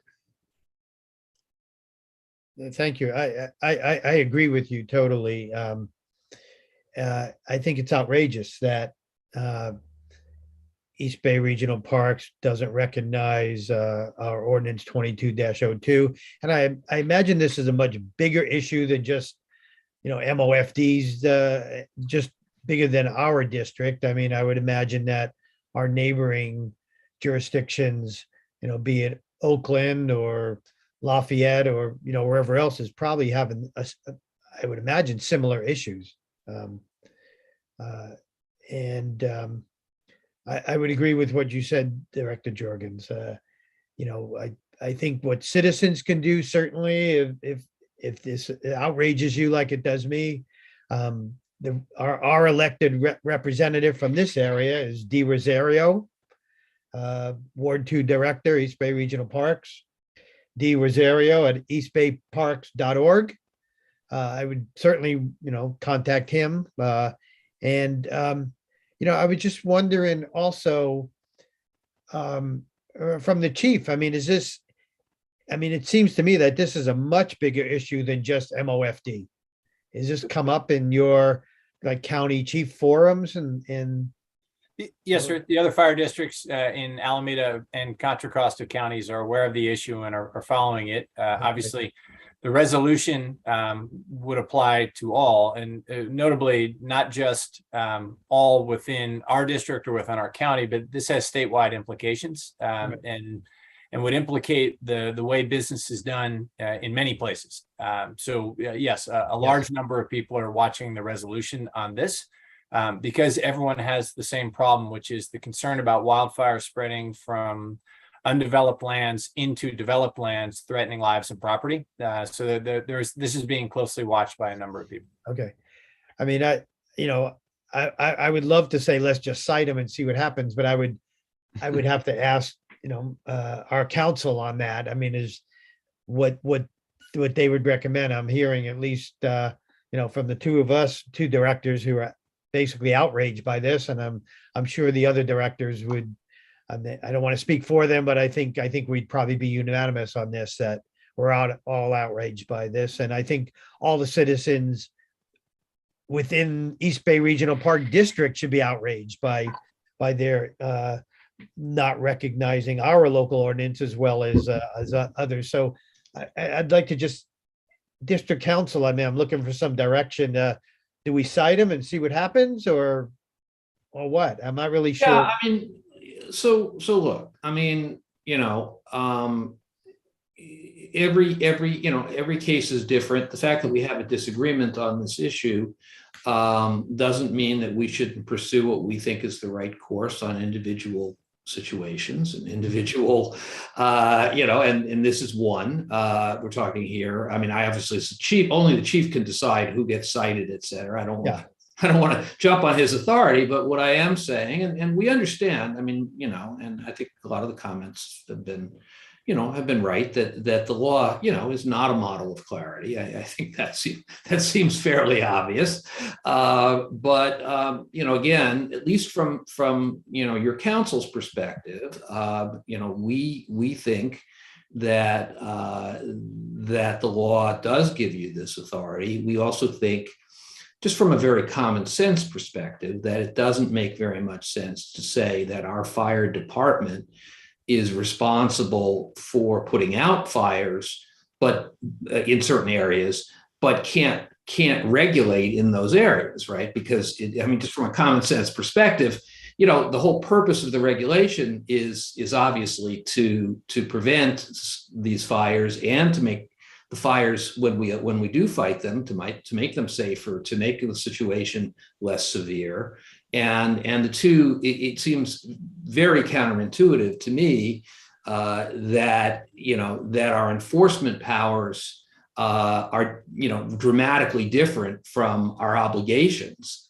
And I think moreover that whoever decided to include part of the park district in our district, I don't know when that happened or how it happened, but it is what it is. And I do think, and I agree with the chief, that somebody looking back, if this all burns down, is going to say it was our responsibility. And so from a legal, as a lawyer, I'm one of those guys who wants to be sure we're doing the right thing here. So with all of that having been said, obviously leave it to the chief, but my recommendation, at least on the legal side, is that, we think we have a strong case. Okay. So do we, chief, I don't know, you're looking for direction, I guess, right? Rather than a vote per se. Do you? Yes, sir. If I may remind the board, when ordinance 2202 was passed, in light of the concerns that were raised by East Bay Mud, East Bay Parks, and the University of California, the board asked, and I certainly, when the board asks, that is direction. The board asked that we hold off on enforcement of that ordinance as it applied to the SRA lands until this issue was further resolved. And from my perspective, the resolution we were waiting for was an answer from CAL FIRE regarding the assertions that were made on CAL FIRE's exclusive authority in SRA. We received a response from CAL FIRE, but as both parties are in agreement, that response was not satisfying. It did not answer the root question of exclusive authority. And so my recommendation to the board, and the direction I'm seeking from the board, is whether or not we should move forward with enforcement of 2202 in the SRA lands. That applies to all SRA lands within the MOFD's jurisdiction. And while, as I mentioned, the preponderance of those undeveloped parcels that would be affected by 2202 are owned by East Bay Mud and East Bay Parks, there are other privately owned parcels within this area that are large enough to qualify for enforcement. If the board's direction is to proceed with enforcement of the ordinance in SRA, as we are already doing in LRA, we will, as part of our normal inspection routine, we will begin inspecting the parcels in SRA that are governed by 2202 and issuing pre-citations and citations where we find violations. Great. So just one quick question before I give you my opinion about this. Is East Bay Parks, when we talk about it as a thing, is it literally one parcel or is it a whole bunch of parcels? It's many parcels. So I guess we can give them a citation for each parcel. Yes, sir. That's what we do with anytime there are property owners that have more than one parcel, the citation is per parcel. And then obviously it's per violation. So my 2 bits would be enforce it. I would agree. I would like to go with the safety of the district and common sense. Yep.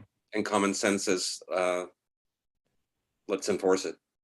Yeah, and maybe this will be, putting the issue to the forefront and forcing the hand on whatever's going to happen. I mean, I think just sitting there, I think our entire district and the greater community is at risk here.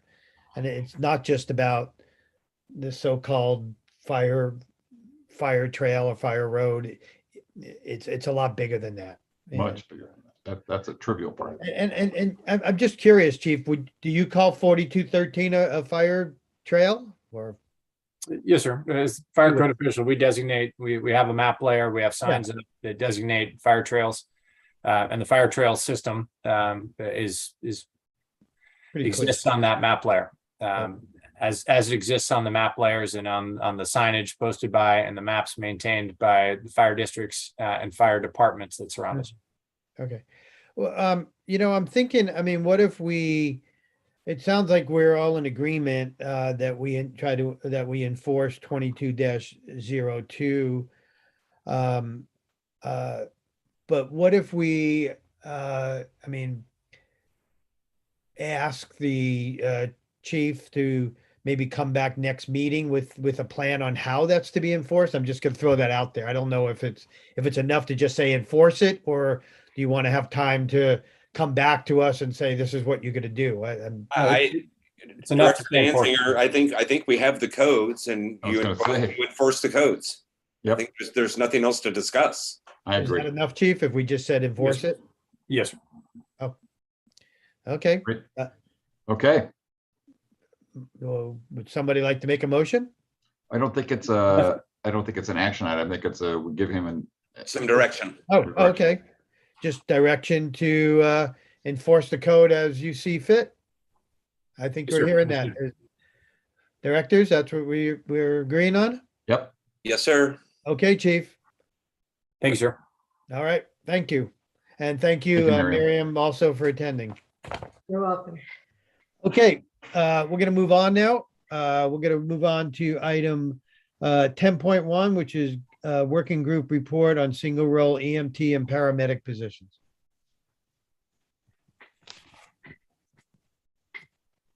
Sorry, sir. Give me a second. Scrolling. Yes. It's a big packet. Yes.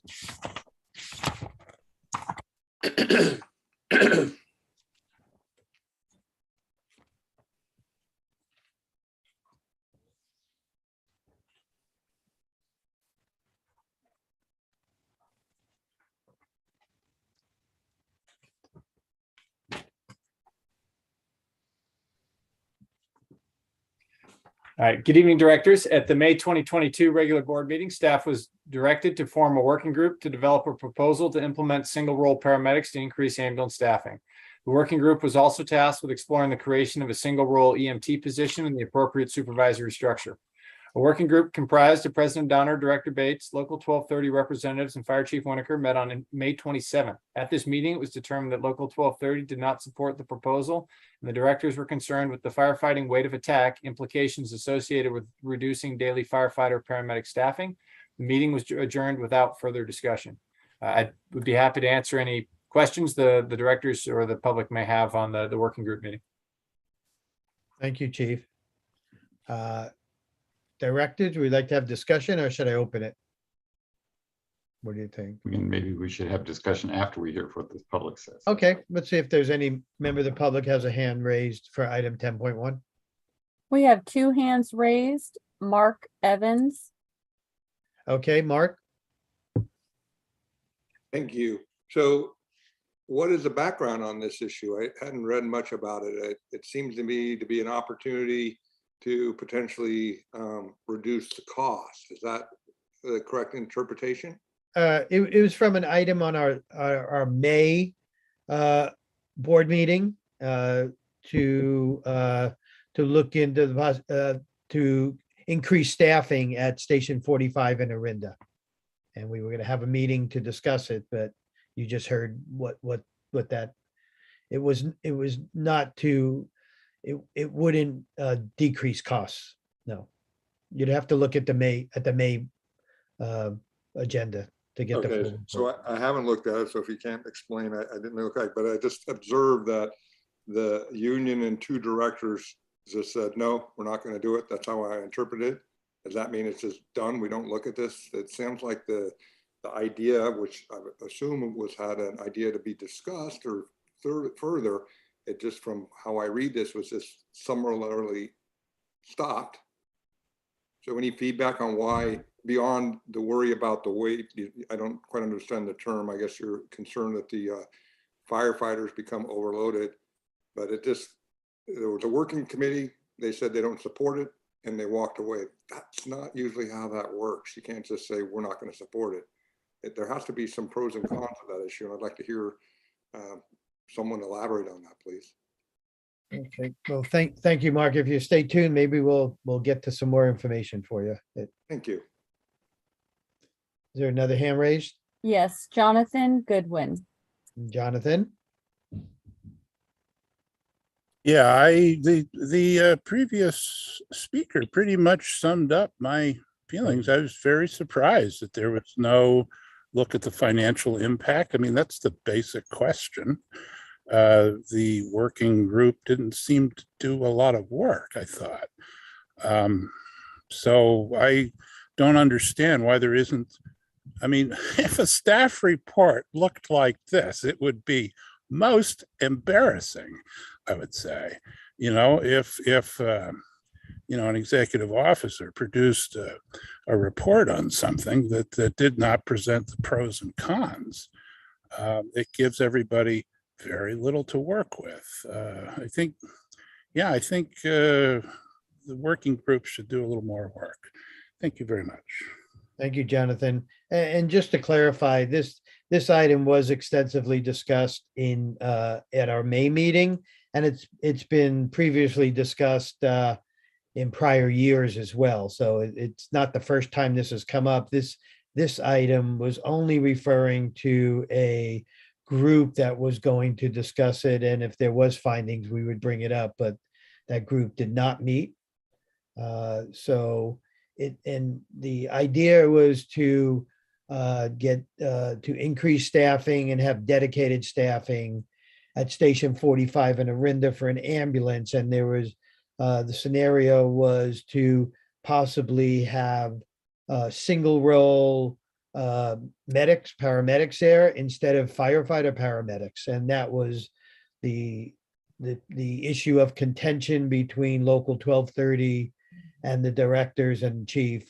And as far as I understand, and from reading this report, and as Local 1230 did not want to discuss staffing that ambulance with other than firefighter paramedics, and that's why there was no meeting. So if I'm wrong, tell me, but that's what it is. But at this point, directors, well, let me ask this, is there any more hands raised?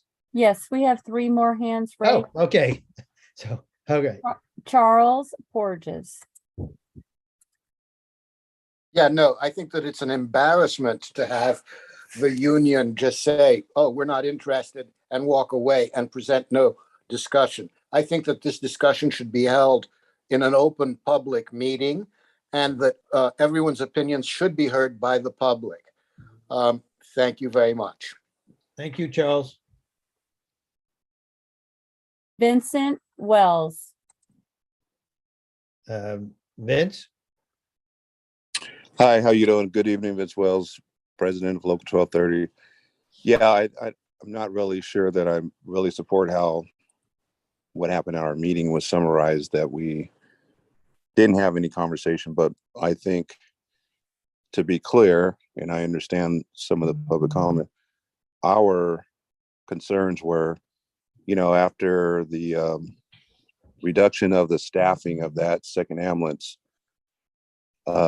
due to the economic situation that we're in, back in 2012 that we've been asking to restore that staffing level back to where we have one ambulance that is currently staffed 24/7 by 2 personnel, that we were asking to have our second ambulance, because we used to have one in Moraga and one in Orinda, and they were both permanently staffed.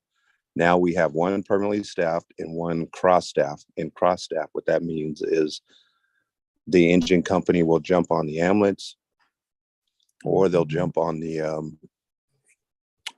in the engine, depending on what the call is. And the downside to that is that permanently staffed ambulance is now, if they're on a fire for 6 hours, that ambulance is not available.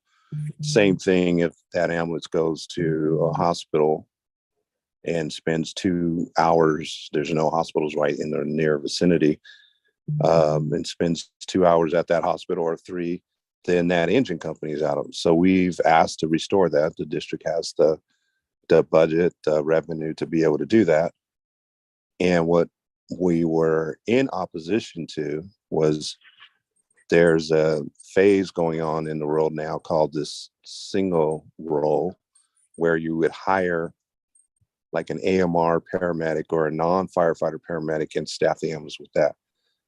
Well, we were opposed to that because those personnel would not be able to jump on a fire or help us with fire rescue or vehicle extrication, where currently when you have trained firefighters that can do both, it's a better service to the community. So that was our point, that if we're going to discuss single role medics, we're not interested in that conversation, but we are still interested in restoring the permanently staffed ambulance. I hope that clarifies some of the questions. And we're ready to have that conversation when the board and chief and everybody's ready to do that. Thank you, Vince. Okay.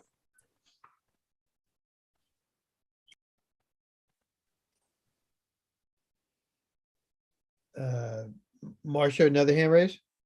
We do not have any more hands raised. There was another hand raised, but that hand lowered. Okay, thank you.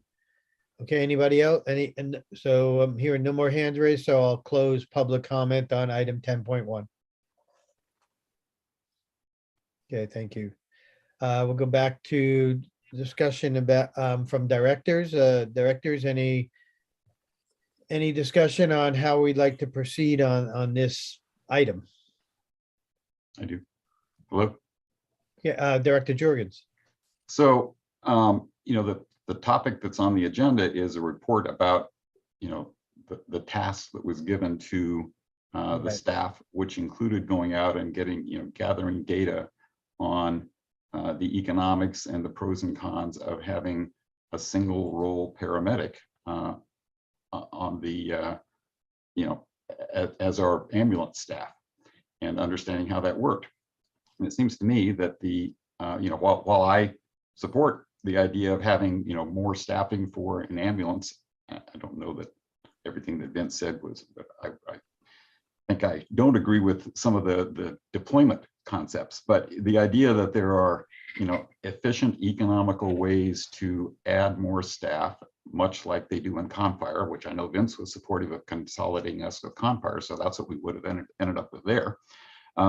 We also want to be consistent with, what San Ramon does and other people around the world, because, we have to worry about economics. There are always trade-offs in these things. You could, if we had 10,000 firefighters, that would be terrific, but we can't afford that. And there are lots of priorities we have to balance. And so if there's a good way to handle this, we need to understand what the economics of doing that might be. We've had the concept of a single role paramedic in our MOU for the last 3 negotiations that we've had.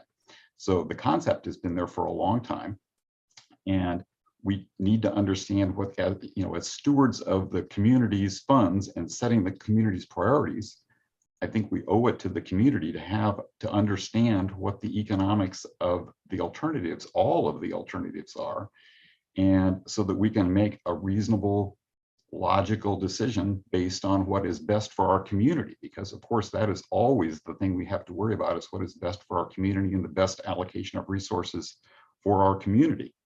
So to me, I think we need to figure out how to support the staff and whatever mechanism it needs to go back and gather this data. If we need to reorganize the committee or whatever, or just do it without a committee, I don't know what we need to do, but we need to have the data. Yeah, and I would just say that I think in the previous reports, I think we pretty much had the data. As we discussed extensively in the last meeting, this is the one piece of data we don't have. That was exactly the focus of what the chief said last time. In no uncertain terms, this one chunk of data has never been discussed before. The economics of this have never been discussed at all. So that's why we need to have the economic discussion about this particular single role paramedic concept, so that we can compare it and contrast it to all the other alternatives that exist. Okay, agreed. So, well, we can continue this for next month and ask for additional information. Right. That'd be perfect. So the additional information would be to staff. I'm It's just the same question we asked the committee or the staff to go get last time. We need to understand what the economics of having a single role paramedic staffing for our ambulance, and we also tasked them with figuring out what a paramedic plus EMT would be, which I think is what the county does. Yeah, so we'd staff both ambulances. We'd have the alternative of an EMT and a paramedic, or 2 paramedics. Right. As I understand, yeah. And so we'd have to look at how many we'd have to hire, and also the structure of how those people would be supervised. Exactly. That was another thing that was on the list from last time. Exactly. Yeah, right now, our fire captains, would have to get additional training or additional pay or something in order to be able to do that themselves, or hire another person. So I think all of that needs to be looked at. Exactly. Yeah. That was what was on our task from last time. Exactly. Chief, is that something you can take care of? Yes, sir. It'd just be helpful to know the board's thoughts with regard to the composition of a working group to figure this out, or if I'm being directed just to go ahead and come up with something that would then be the basis of ongoing discussions. I want to be clear though, that I cannot sit in my office and come up with a thing that is ready for approval. There are numerous meet and confer elements here. There are numerous elements that would require further discussion, et cetera. So I do seek some direction regarding whether the task is to form a new working group to develop these, or whether the task is simply to go price EMT, paramedic, single function, and to make a proposal that would be the starting point of future discussions with regard to supervision of those members.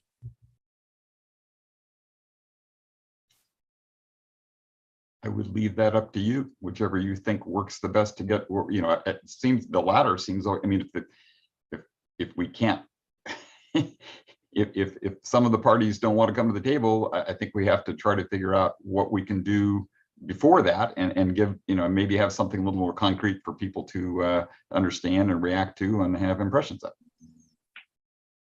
And like Director Jorgens stated before, the single role paramedics is part of, you do have the authority to do that, right? We have the position and the pay scale, sir. That's not something that the meet and confer and the nuts and bolts of how that would be implemented has never been developed. It simply doesn't exist. What we do have, however, is a pay scale and a name for the position in the MOUs. Okay, that's all we have. And that only exists for paramedic, not for EMT. Correct, sir. Okay. Chief, the districts that are doing transport like us, like San Ramon and Berkeley, South San Francisco, are they doing paramedic or paramedic EMT? Yeah, an EMT Or both? paramedic mix, EMT paramedic mixer. Generally speaking, and a fire engine, an ALS engine is going to be first on scene almost always. And then the ambulance shows up, the patient is packaged, patient is loaded, patient is transported for definitive care at a hospital, at which point the second member is driving, so that having an EMT to assist on scene and then to drive is beneficial and has been seen as beneficial by those agencies that have adopted that model for two reasons.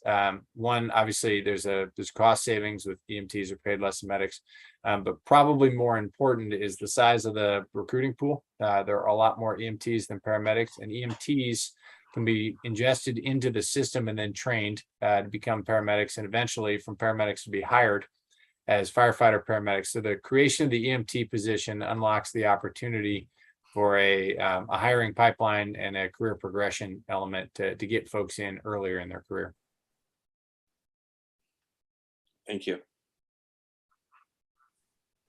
So I'm hearing that, I mean, maybe it doesn't come back next month. I'm not sure, but I'm hearing that we don't need the working group. I think we just need to, for a discussion point, to look at the model of a single role EMT and paramedic on each ambulance, staffing 2 ambulances, and also the model of 2 paramedics.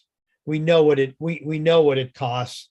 We know about firefighter paramedics, but to have just 2 paramedics, and how many we'd have to hire, which is, we kind of know what that would be, probably 12. And if there's a supervisor, how that might work. And maybe that would be our discussion for the board.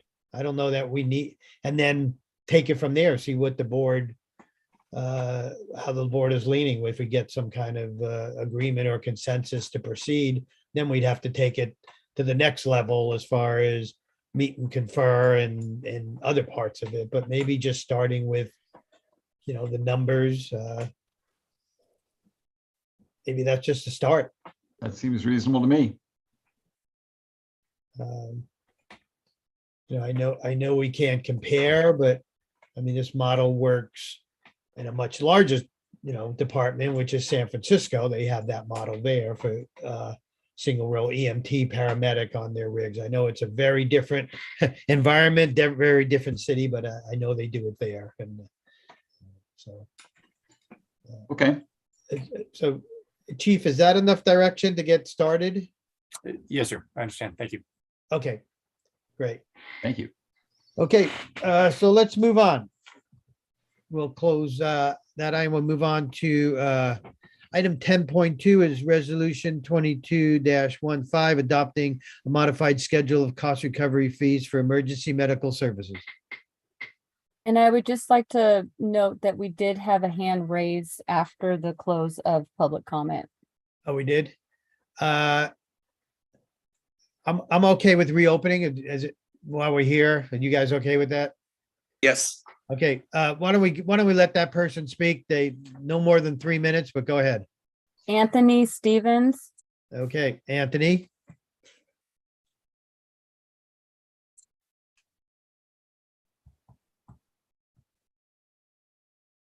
Anthony.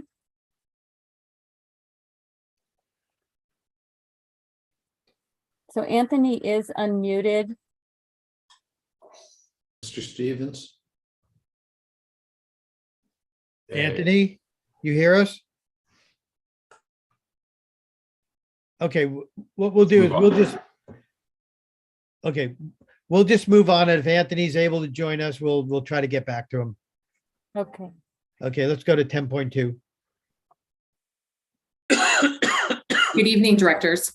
Each year, the district considers increasing emergency medical services cost recovery fees by the Consumer Price Index. The most recent Consumer Price Index increase was 5%. The fees have been calculated to increase 5%, and they're listed in the staff report.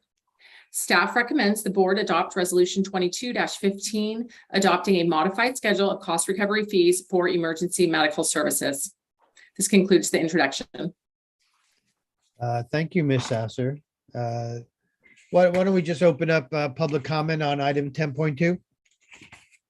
Any hands raised? We do not have any hands raised and we've not received any written public comment. Okay, thank you. We'll close public comment. So Any discussion from directors?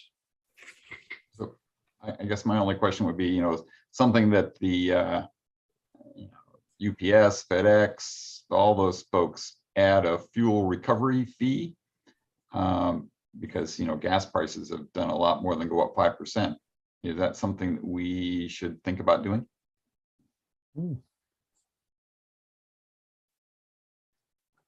We'd have to do a little research, sir. There are some, I don't know off the top of my head, but I do know on this topic, but I do know that there are some limits and the courts have weighed in on which sort of things are permissible for us to engage in cost recovery around. So I would ask for a little bit of time to do some research to determine if that falls in the permissible category, and then we could bring both that information, and if it were permissible, we could bring a modification to the fee schedule back to the board at a later date if it were.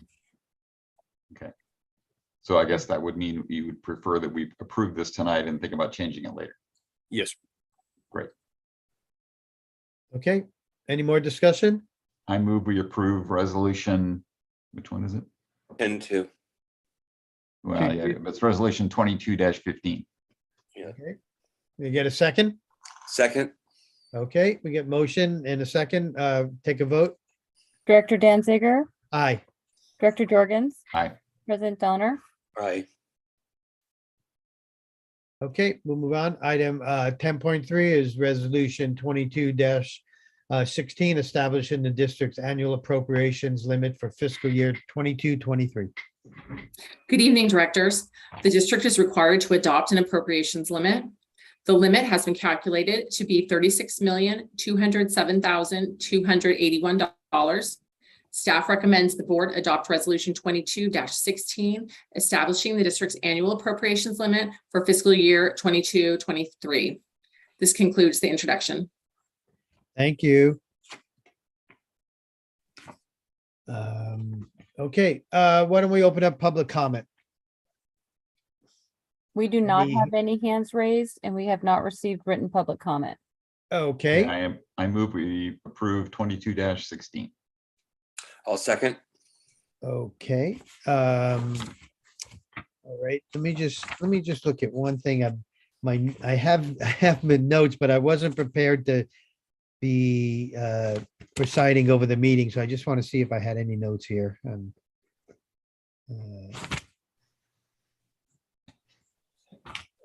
Oh, here it is. Okay, hold on. Oh, I do have a note. Okay, I do have one note before we just vote on that. As far as the formula go, Ms. Sasser, as far as the formula goes for applying the formula of annual percent change in population for the county in conjunction with percentage change in per capita personal income, do you know from your notes or anything what that formula was? I mean, what are those numbers? The percent change in population in conjunction with the percentage change? I was just curious what those numbers were. Yes, I have those numbers. Yeah. All If right, that wasn't I'll here. open.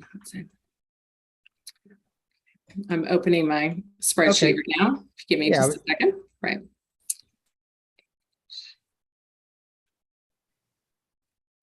I mean, since this is the basis for the formula and calculating this, I just wondered what those numbers were.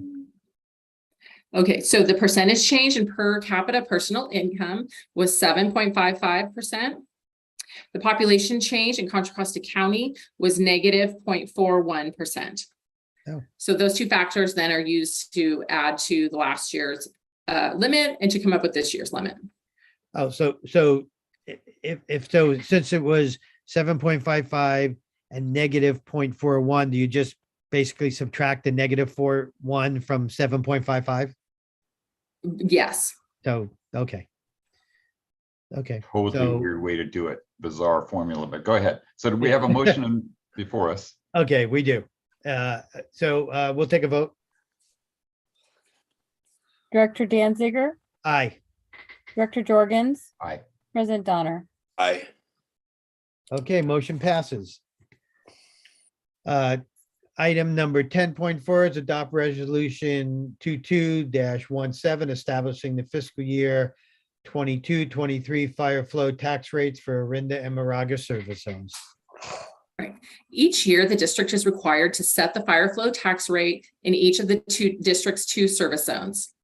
For the current fiscal year, the fire flow tax rate was set at 6 cents in both the Moraga and Orinda service zones. The fire flow tax generated $1.1 million of tax revenue.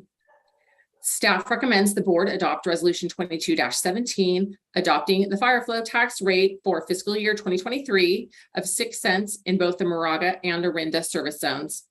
This concludes the introduction. Thank you, Ms. Sasser. Let's open up public comment on this. Any public comment? Hands raised. We do not have any hands raised. We do have one hand raised, and we also received one written public comment, and it is available on our website and forwarded to the directors from Steve Cohen. Yes, okay. Just like to comment that I know I received that letter. I assume other directors, well, you sent it out, so we all got it from resident Steve Cohen. Hand raised, let's hear from who that is. Charles Porges. Okay, Charles.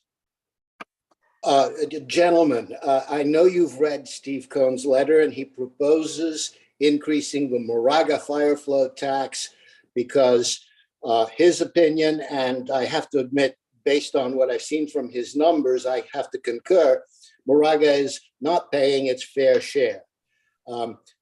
I know that this would be setting a new precedent, but I would like you to consider raising Moraga's rate as suggested by Steve Cohen, and I would love to hear a discussion of this subject. Thank you. Thank you, Mr. Porges. Any other hands raised? We do not have any more hands raised. Okay, thank you. Directors? So one of the things this has been around a long time. Yes. I think the thing that is often left out of the correspondence from some people is the idea that, Orinda pays a different part of its property tax to the fire district than Moraga does, and it pays more. And part of what was happening originally was to balance some of that out, because Moraga, for example, pays more for our county jails and sheriffs and all kinds of fun things like that than Orinda does. And so, the fire district happens to be a place where those two things intersect, maybe one of the few places those two things intersect.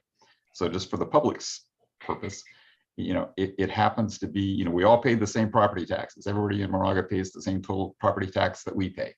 And in this case, we're also paying the same amount toward the fire district. And as far as I know, the services provided by the fire district are equivalent throughout our district. And at least that's our objective. So I would personally be in favor of, I will move that we approve, which item is it here? It is 22-17. Yeah. I would second that we approve the fire flow tax, keep it the same at 6 cents for the town of Moraga and the city of Orinda. Yeah, and I agree as well. And I think a point that you made, Director Jorgens, is that in the fire district, we really don't break out the difference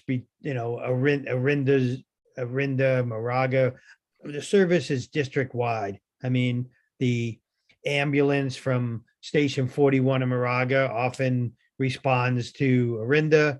Orinda crews can go to Moraga. It's back and forth. And overall, when you look at the 6 cents that was established, as it shows in the report, it's pretty equitable between what Orinda pays and Moraga pays. It's only a difference of about $12,000 between the two. So I agree. I think we should keep it at 6 cents for right now. And I'm ready to take a vote. Marcia? Director Danziger, Aye. Director Jorgens, Aye. President Donner. Aye. Okay, it's adopted. We'll go to 10.5 is to authorize acceptance of the fiscal year 2021 State Homeland Security Grant Program grant in the amount of $250,000 to purchase one water tender and authorize staff to enter into an MOU with the County of Contra Costa, Office of the Sheriff. Good evening, directors. The district has been awarded a grant as a sub-recipient of an FY 2021 Homeland Security Grant Program awarded to Contra Costa County in the amount of $250,000. The purpose of the grant is to purchase one water tender. The purchase and request for reimbursement must be completed on or before March 30th, 2024. The district intends to purchase a single rear axle water tender. The new water tender will provide a more agile vehicle capable of accessing remote areas in the district to better meet wildland firefighting needs. Total cost to purchase the water tender is projected to be $365,000. This is inclusive of upfitting. The grant will reimburse the district for the purchase cost up to $250,000, resulting in a net use of capital projects fund reserves of $115,000. These amounts have been included in the proposed FY23 budget, which is presented to the board in this meeting for approval. And I would just note for the directors that there's a significant lag on these grants. And there has been significant price pressures on fire apparatus during the and in the current state of the COVID pandemic in which we're in. So the grant we submitted for almost 3 years ago was intended to be for a fully outfitted water tender. That's just not simply what they cost anymore. There is significant uncertainty around the cost of them, and I would, as we proceed forward, if we find that the cost pressures have increased beyond the proposed 365, I would come back to the board and suggest we return the money. There's a lot of uncertainty around availability and pricing of water tenders. That said, our current water tender has two rear axles. It's a lumbering beast, if you will, and it is more suited for either providing a stationary water supply off at the bottom of the hill or for augmenting structure fire attack. And I believe with our type 6s and with the increased concern we have around the wildland spaces surrounding the developed portions of the district, a smaller, lighter, more agile water tender would be appropriate to our strategic response needs. Chief, I have a couple of questions. What's what's the water capacity of our tender now? Currently 3,500, and so this would be we're looking at like an 1,800, something under 2K. And is our water tender worth anything on the used vehicle fire apparatus market? Generally speaking, there's not a whole lot of value. It's got very low miles, low hours. I don't think we would get much money for it, but that's certainly something we could explore and report back as we're able to develop a better understanding of our ability to actually get a vehicle under contract within this grant performance period timeframe. Is there a reason we wouldn't want to have both? That was certainly one of the recommendations that would be worthy of the board's consideration. Obviously, cross-referencing that against what the used market value might be, but I think there's a place for both. There are times where we need lots and lots of water, and the current tender is a good fit for that. There's a time we need a smaller amount of water in a more agile package, and that's what the new one is intended to address. Chief, just for just because I don't really know about water tenders that much, does it take two people to go on a water tender? Just two? Two's ideal, sir, for a lot of reasons. However, the minimum is one. Okay. And what we really, where this particular apparatus would plug into our response matrix would be paired with a type 6. And so say if we're coming out of 44, you split crew, you put a person on the firefighter on the water tender to drive it, the captain engineer on the type 6, get to a place that is logical to drop the water tender, shift over the type 6, fight fire, and you brought your own water with you. We also, on red flag days, we regularly upstaff the water tender with a maximum of 2, minimum of 1 firefighter. Add them, they're shifting a type 3 or type 5 or type 6 for that matter, strike team into a task force with its own water is a really useful tactic. So now you're getting 4 engines in a water tender or 5 engines in a water tender, and they're coming as a package with that strike team leader or task force leader in that case. there's a lot of benefit to bringing your own water when you get into some of these far-flung areas, and there are a finite number more now. Count Fires just bought a couple, but there are not that many water tenders in the system regionally. Okay. Seems to me if we're not going to get a lot for the old one, it would probably be fine just to keep it, especially if it's still in good shape. Yes, sir. Understood. Why don't we open up a public comment? Any public comment on 10.5? We have one hand raised, Jonathan Goodwin. Okay, Jonathan, and welcome back. Well, good evening to everybody. I missed you. I just wanted to say one quick comment on procedure. I prefer it when you do like you did this time, ask for public comment after the board discussion, rather than the way you do it on the more scarier topics, where you ask for public comment first. Just a personal comment on that. I'm happy, very happy that the district is getting a more appropriate, well, hopefully we'll be getting a more appropriate water tender. I'm sure all of you are too young to remember, but the previous water tender held about 1,000 gallons. And it was a big celebration when we got one that was, 3 times plus that size. But then you watch that beast go up Redwood Highway and you just kind of hold your breath the whole way. So most of the district is developed and doesn't need a water tender. So having one that's capable of going to more remote areas seems eminently practical. And I hope that board members will support this. Lastly, as the chief commented, you hear the dispatching for water tenders out, the fire at Mount Diablo. There's very few of them. Having that big beast as a regional resource would seem to me, as someone who's just not involved in this, but would seem to me to be quite be a useful thing to keep lying around. Thank you very much. Thank you, Jonathan. Any other board comments? Sorry, any more public hands raised? Yes, Charles Porges. Charles? Yeah, I would like to support what Jonathan just said. Keep it. And yes, we need something that is versatile enough to get up the narrow Orinda roads to the more inaccessible places where you may or may not have enough water in a PSPS event. I think it's wonderful that the chief is doing this. Thank you. Thank you, Charles. We do not have any more hands raised and we've not received written comment. Okay, we'll close public comment on item 10.5. Any more board discussion? Hearing none, can I get a motion? So moved. Okay. Second. Moved. And second by Director Donner. We'll take a vote. Director Danziger, Aye. Director Jorgens, Aye. President Donner. Aye. Okay, motion passes. Next item, 10.6, is the adoption of the annual operating budget for fiscal year 2023. I have a brief PowerPoint presentation tonight. The budget has been prepared and is before the board for approval tonight. In the prior 2 board meetings, the budget was reviewed and discussed in detail. Tonight, I prepared 7 slides for a high-level overview of the budget. Next slide, please. The budget process began in April 2022 publicly. Tonight is the 3rd public meeting to discuss the budget.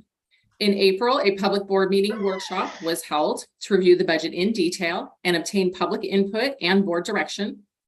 Next, in May, the budget was reviewed again in detail and discussed for the 2nd time in order to attain additional public input and additional board direction. Tonight is the 3rd time the budget's on the agenda, and the budget is scheduled for adoption tonight. The latest date the board can adopt the budget is October. Next slide, please.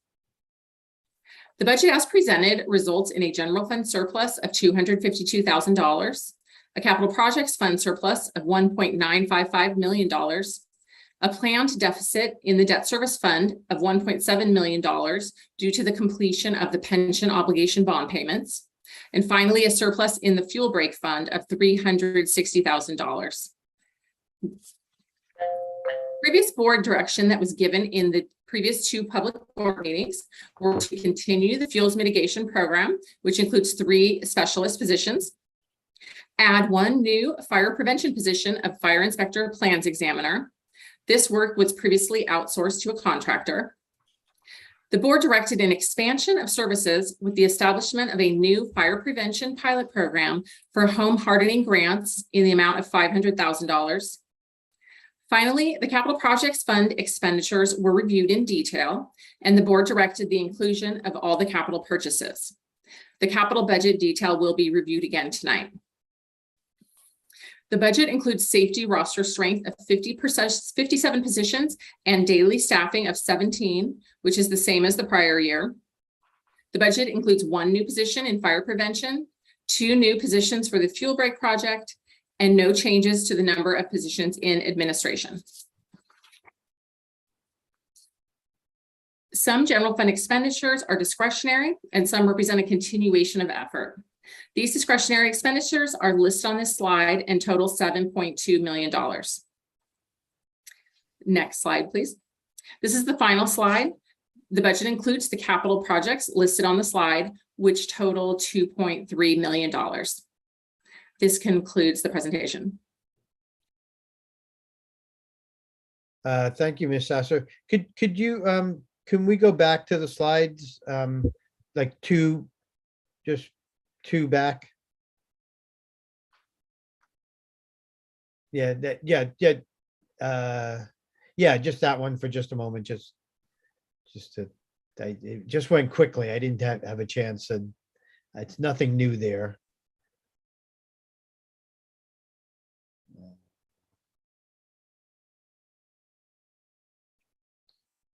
Okay. Any questions at this point from directors on anything?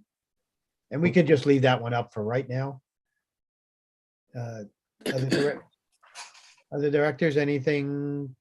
Not here. No. My only, it's not really a question on the budget, but we did authorize the $500,000 for home hardening grants, and I know fiscal year hasn't even started yet, so before we get all that going, I'm sure Chief Winiker, I'm sure you'll have some kind of report for us on how this is going to work, and we'll get to weigh in on that at some point. I mean, if the board has additional direction to provide, but the direction that was provided last month, which was $1,000 cap and limited to vents, striking the portion that was included in the staff report having to do with roofs. If there's additional direction to be provided, I'm happy to take that. But once direction is provided and the budget is passed, we intend to begin executing in accordance with the board's direction on July 1st, unless there's alternate directions provided. Well, I mean, personally, I think on that one item, we haven't, I mean, I understand we gave you directions and I think we're all in favor of it. I just don't know how exactly it's going to work. And I don't know if we know that yet. I mean, with grants and, forms and what people have to do. And, I don't know if you're ready to, how you're going to roll that out. I mean, I'd like to just, this is probably not the place to do it, but I just wanted to say, I mean, personally, I'd like to see how it's going to work, how we're going to, confirm that the grants were, that the events were put in and what they have to submit and how we're going to, confirm it and all, just other parts of it. So So maybe another way to say that is he should come back with a description of the program that he's working on. So we can be informed about it. Yeah, that's what I'm thinking on that particular. That's not another approval, especially that's just here's how we're working in it. If it turns out we think something ought to get changed, we could do that. But he should generally, we don't micromanage him on these things.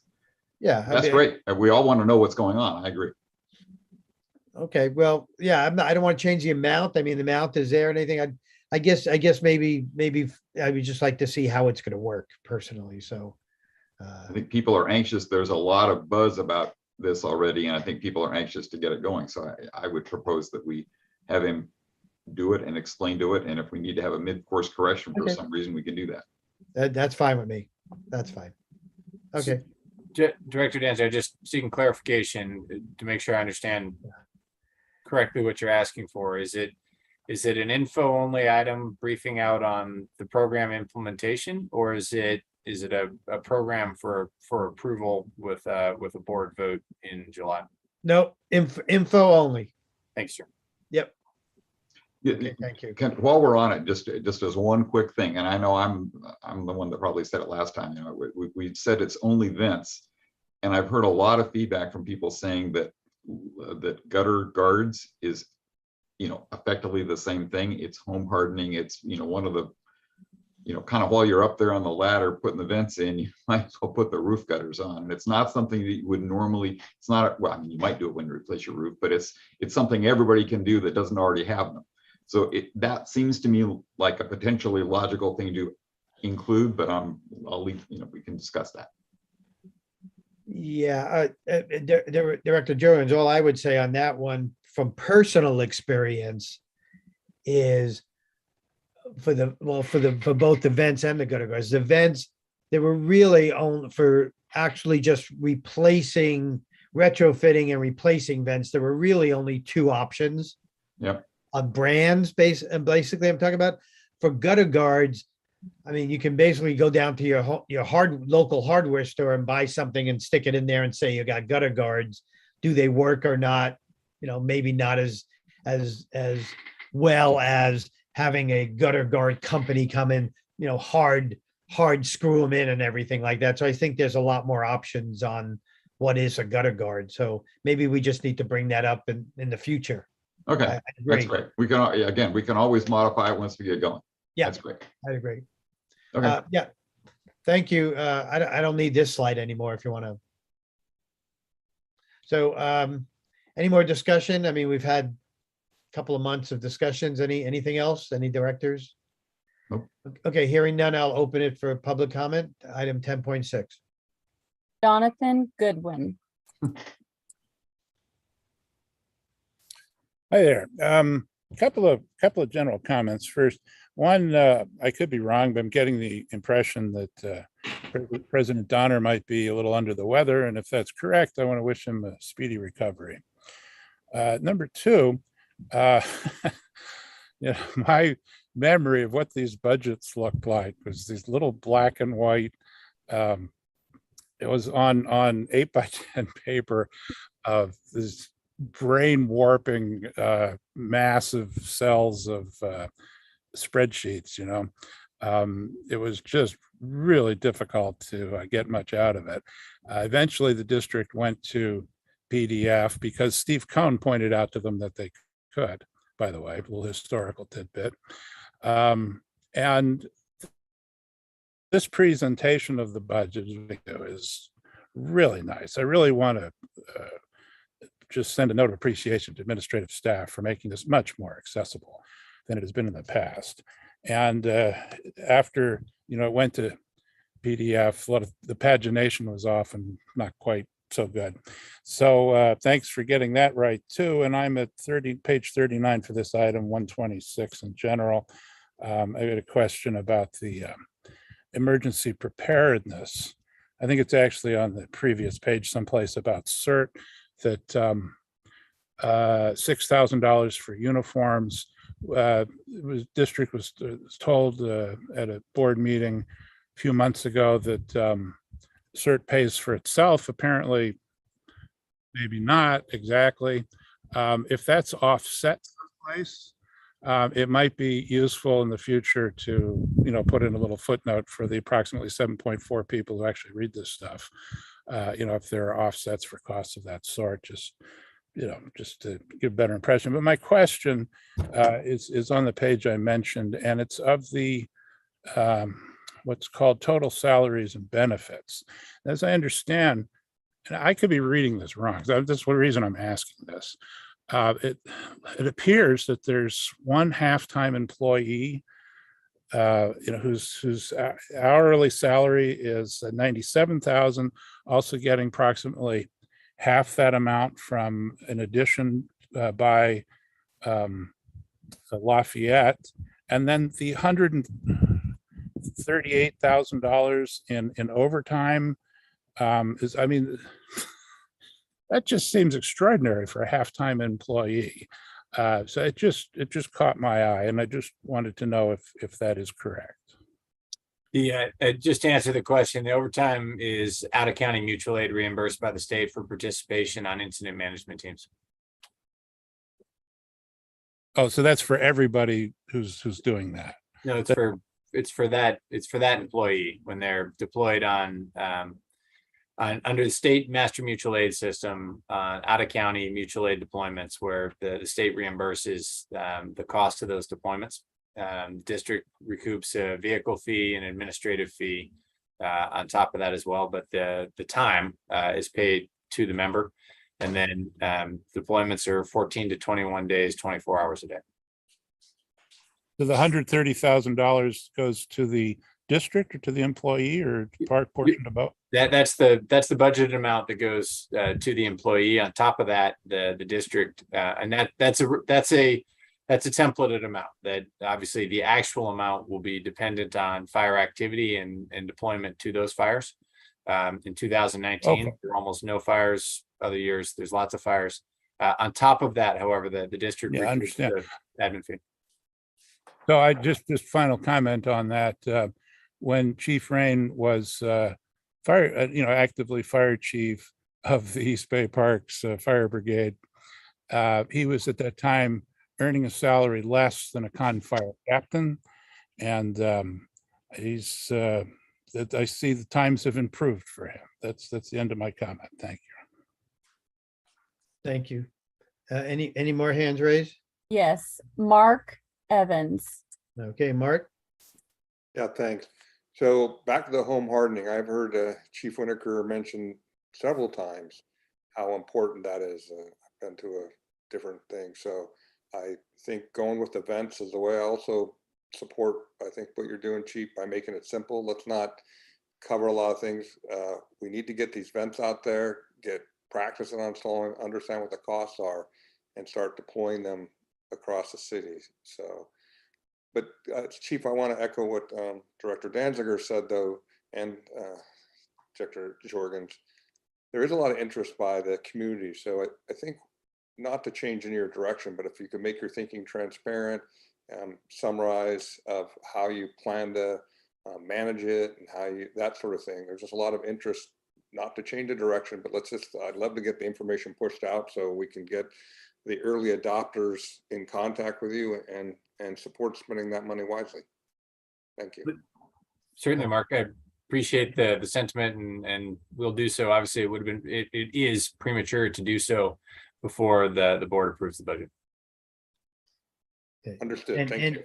And I just want to comment that one thing Jonathan said, that he probably didn't hear at the beginning of the meeting, but I'm running the meeting, of course, because President Donner is under the weather. So, Chief, sorry, any more hands raised? We do not have any more hands raised. Okay, thank you. I'm going to close public comment on item 10.6. So, Chief, something that Mr.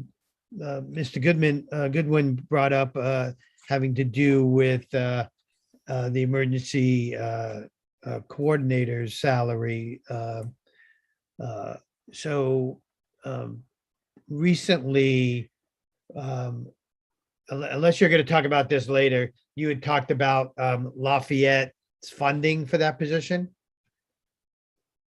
And Yes, sir. Lafayette is informed us of their intent to withdraw from the cooperative agreement where we shared, and as a result of the sharing of the service of Dennis to carry out those services, it resulted in additional coordination and integration of our various programs. Lafayette is withdrawing from, sent us a letter stating their intent to withdraw from that agreement. And so does that mean they will no longer be part of our CERT classes and CERT program? Moraga-Orinda CERT, that's an excellent question. Moraga-Orinda CERT is sponsored by MOFD, but provides services throughout Moraga-Orinda, obviously. Yeah. The staff underpinning of that was the shared position that oversaw both. With the change, that's something we'll have to reevaluate. Okay. not well positioned to answer that question with great detail right now, mostly because the fact that through drum sales and other activities, CERT is almost exclusively, minus the staff element, of course, but is almost exclusively self-sustaining. Okay, fine. Okay, since we closed public comment, I will move that we adopt item 10.6. Approve item 10.6. They're gonna get a second? I'll second. Okay, we got a motion and a second. Ms. Holbrook? Director Danziger, Aye. Director Jorgens, Aye. I'm sorry, I'm sorry, again, I didn't realize I was gonna run the meeting. I did have one other comment, so I just want to check one thing before we approve this. So I had some changes that I came up with for the directors, the purpose and the standard of level of performance for directors, like the description. So instead of going through them all right now, I just want to just check, can we adopt this budget and then I can still submit those between now and the next meeting and we can revise, bring that up at the meeting and revise, or is this it? I just want to find out from somebody. Jonathan, maybe, Holtzman?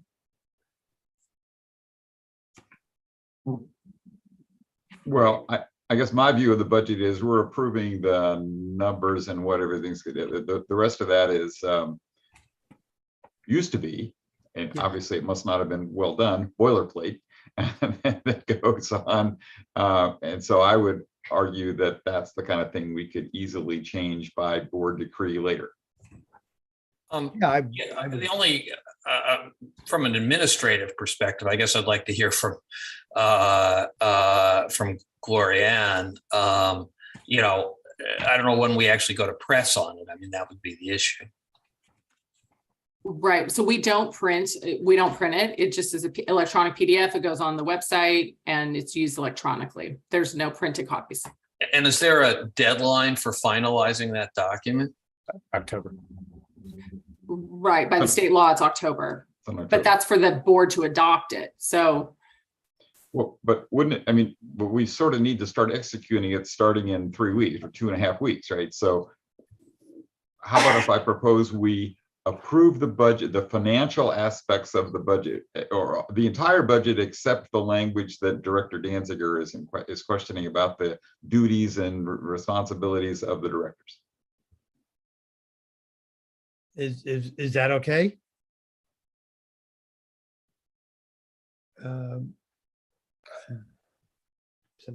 Yes? Any reason we can't do that? I can't think of a reason why you can't do it. Yeah, it's just changing the standard level of performance and perhaps the goals, and I could submit something, you know, within the next week to staff to include on the agenda next time. That would be it. It's just words. Nothing to do with numbers. So, I mean, legally, given that you don't have to adopt it, I don't see an issue. okay, Well, I guess the point is we don't have to send it to anybody. That's more important. So yeah, we're adopting it except for that language. So all the rest of it's been adopted and we're only going to agree to change that language. I guess we'll agree to review what I submit. There we go. Yes. Thank you. Okay, I'm fine with that. So that's what that would be my proposal, is that we approve the budget as written, except for the description of the boards of directors in there, which we will discuss at the next board meeting. Okay, I'll second. okay, so that was a new motion and second, and I'll call for the vote. Director Danziger, Aye. Director Jorgens, Aye. President Donner. Aye. Thank you. Yes, the operating budget is approved. We'll move on. 10.7 is adopt resolution 22-19, ordering even year Board of Directors election, consolidation of elections, and specifications of the election order.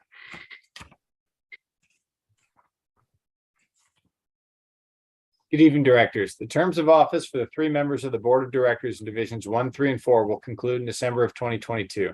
The Moraga-Orinda Fire District will participate in the November 2022 general district election as part of the statewide general election. California Elections Code requires a general district election be held in each district to choose a successor for each elective officer whose term will expire on the first Friday in December. Other elections may be held in the district, and it is to the advantage of the district to consolidate. California Elections Code also requires the governing body of any local agency to adopt regulations pertaining to materials prepared by a candidate for special district election, including whether a charge shall be levied against each candidate submitting a candidate statement to be sent to the voters. In past elections, the candidates have paid for the cost of their candidate statement. Attached is Resolution 2219, necessary to appropriately initiate the district's participation in the election process.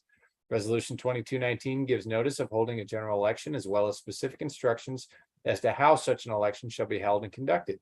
The resolution also defines the filing instructions and fee information. The Moraga-Orinda Fire District Board has the authority to regulate how many words will be allowed in the candidate statement and payment for the voluntary candidate statement. The word count in the past has been limited to 400 words, with the candidate paying the full cost. Due to the further streamlining efforts by the Elections Division and the cost of printing, the Contra Costa County Elections Division recommends a 250-word limit. This is the standard used by most cities and special districts and mandated for state elections. The minimum cost for a candidate statement is $200. A district may elect to go over 250 words, in which case the candidate statement cost will double.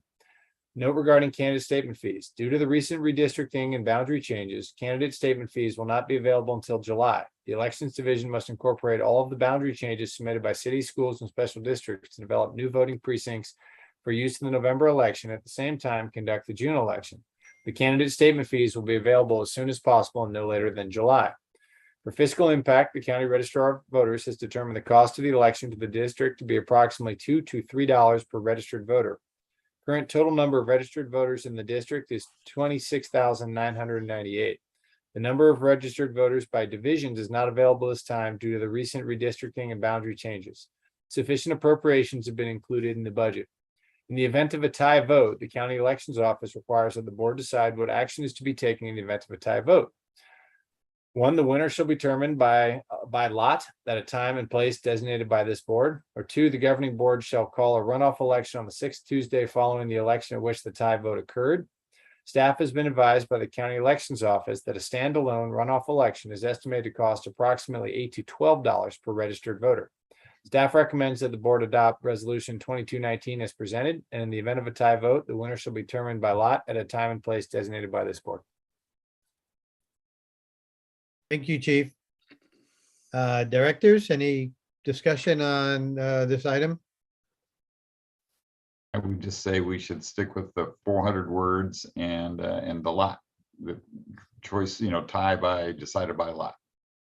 Lot sounds pretty weird. What do you do? Just flip a coin? Is that?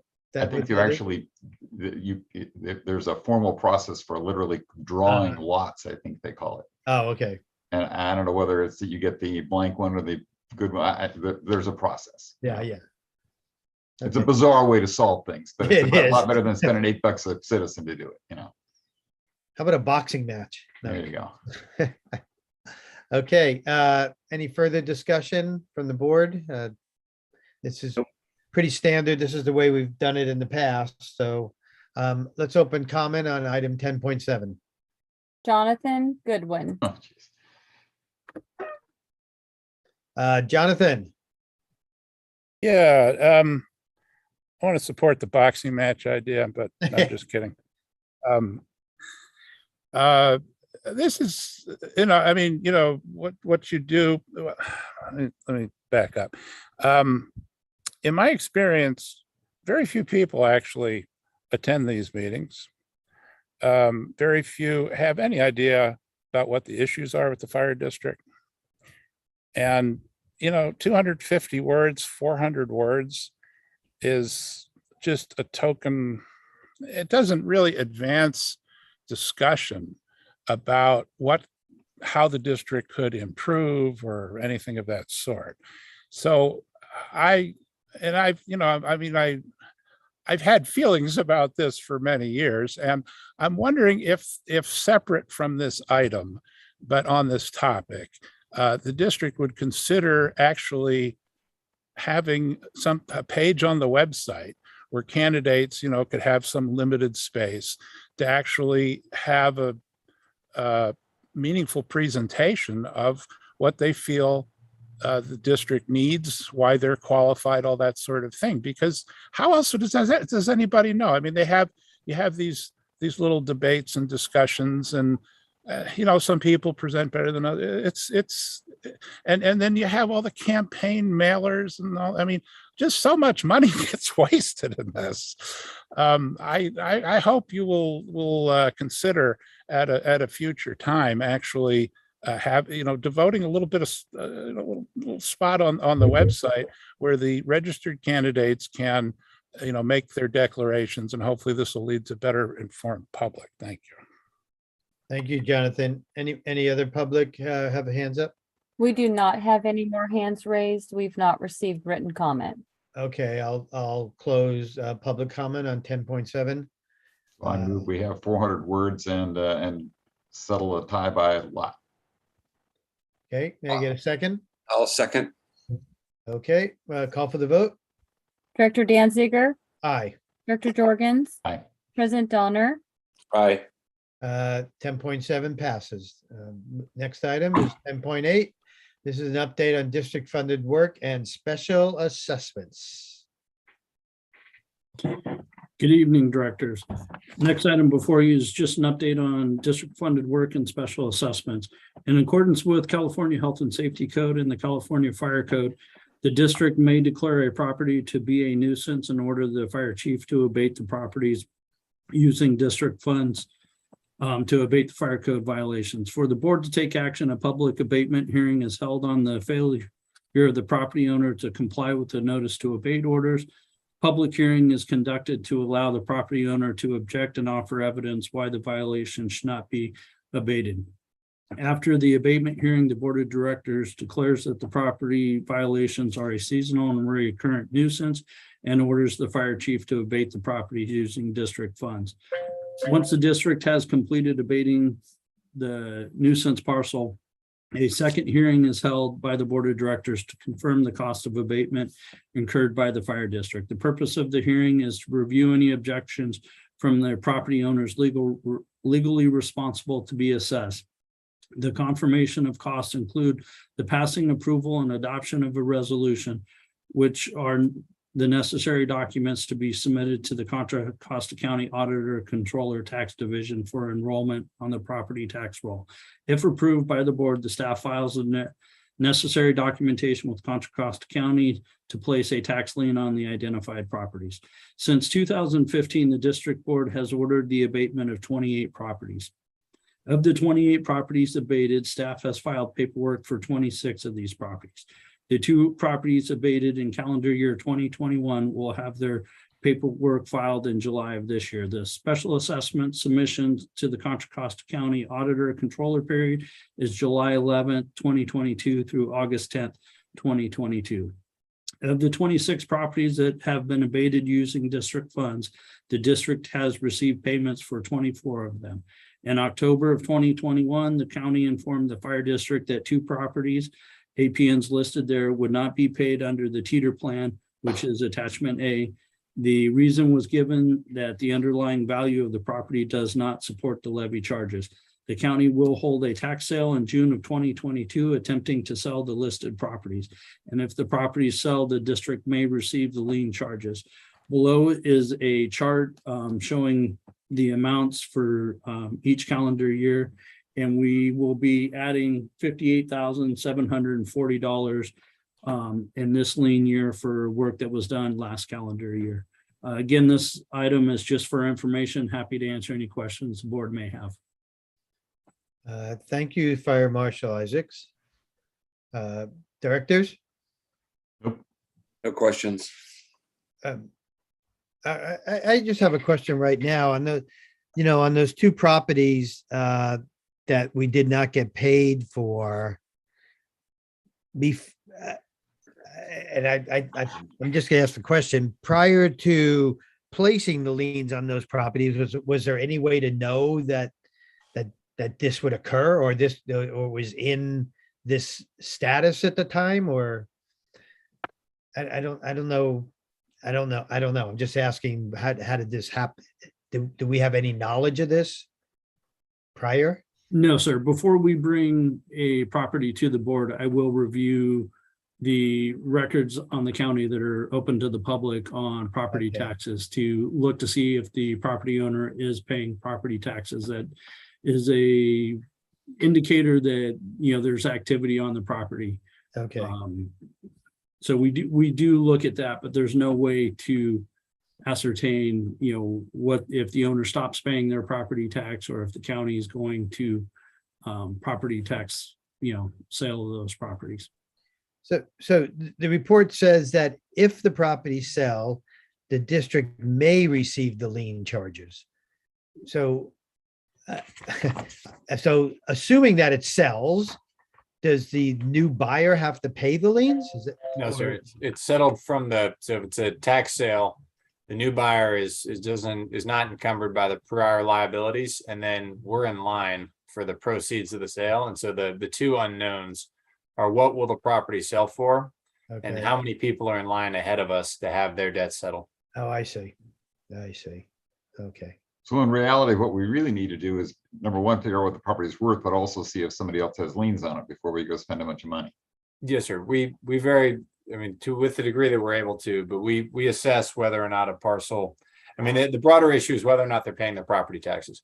So if they are paying their property taxes and it is not in arrears, then it is generally reasonable to assume that we will recoup our money. But we have encountered several, small number, but several nonetheless, of parcels that are in arrears. They either are not or have never paid their property tax, and the county hasn't sold them. And on those, we're tremendously cautious about moving forward in lien funding work, because there's a very low probability that we'll recoup the taxpayer dollars that are used to mitigate the parcel. The default thinking, I would assume, though, is that most property around here is probably worth quite a bit. Not always, but quite a bit. And I can think of one, however, that's on Minor Road that's been for sale for, I don't know, 20 years. And it's right next to it's on a creek, basically. And I can imagine that it's really, it might be worthless because you can't build anything on it. Yes, sir. There's some unbuildable really they're orphan parcels that are unbuildable and were left over when an HOA was carved up or something like that, and are essentially unowned land. Okay. Any other discussion? Okay, hearing none, let's open up public comment on item 10.8. Mark, yes, Mark Evans. Okay, Mark. Hey, Jeff. So I looked at the list, and I guess I'm kind of like with Craig. It's like, wow, Orinda property is so expensive. All that other list had addresses, but this just said Oak Road. So I was trying to understand what type of properties these were and what risk we have. So, but you're saying we've abated them, or you've abated them? Yes, that is correct. These were abated, I believe, in 20 or 21. But I mean, it's just surprising to me. Oak Road's a pretty good address, I think. So it might actually be the piece of property I'm talking about, because I think it's right in that part of the world. But did you look at the list? Everything else had an address, and those did not. It just said Oak Road. So if you look at the APN, parcels there are a number of parcels that don't have addresses for a variety of reasons. But all parcels have an APN. So the APN is the unique identifier in those cases. Okay, so I could look it up on the assessor's map. I'm just trying to get a sense of it. It's just of interest. Thank you. Thank you, Mark. Any other hands raised? Yes, Charles Porges. Okay, Charles. So if there is no owner, or if the property is worth less than it will cost you to abate, it seems to me that you still have a duty to abate, even if there is no owner, to keep us safe.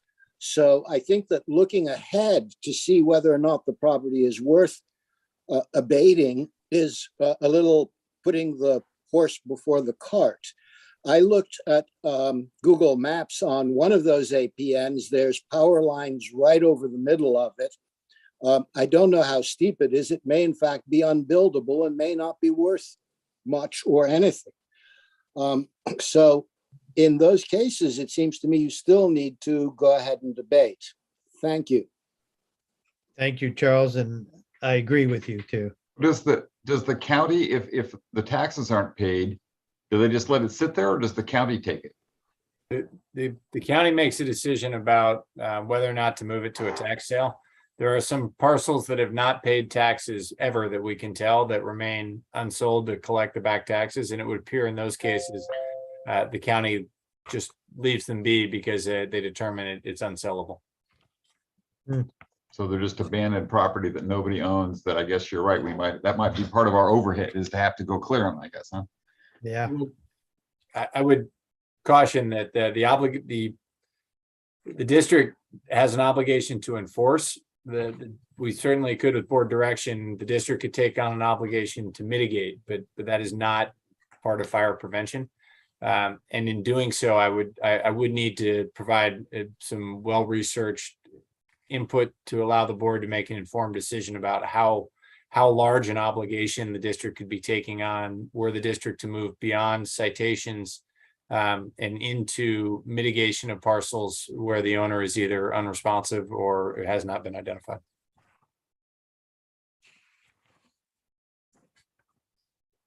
All right. Question. That's it. Any more hands raised? We do not, Mark Evans re-raised his hand. Okay, Mark, quick, we'll give you a minute. Okay, I just wanted to share, there's a house on Camino Pablo and Los Amigos that was abandoned, and I think the city of Orinda tore it down. That's what I heard, and that gets abated. I don't know if the city of Orinda does it, but I've seen the weeds and everything being abated. So that's a empty lot. I don't know exactly why, but I do see it being, if I can understand, it looks like it within fire code. I don't know if you cited that one, Jeff, but it's right in our neighborhood. All right, thank you. I'm sure the fire marshal will make note of that. I'll follow. I'm just trying to understand the process, guys. Thank you very much for your time. All right, thank you, Mark. Okay, I'm gonna close public comment on item 10.8. Any more discussion? Nope, that was Okay. info only. No action required. So thank you, fire marshal. Thank you, chief, and we'll move on. We already did 10.9, so item 10.10 is authorized payment of reinstated and retroactive pension payments to Peter Nowicki in the amount of $514,790.61. District Council will be presenting this item. You're on mute, Jonathan. For a big finale here. All right. We have received from, as the board is aware, Sarah entered a proceeding with Mr. Nowicki to reduce his pension based on spiking and other sort of similar activities. This was a very highly publicized case. So Sarah prevailed in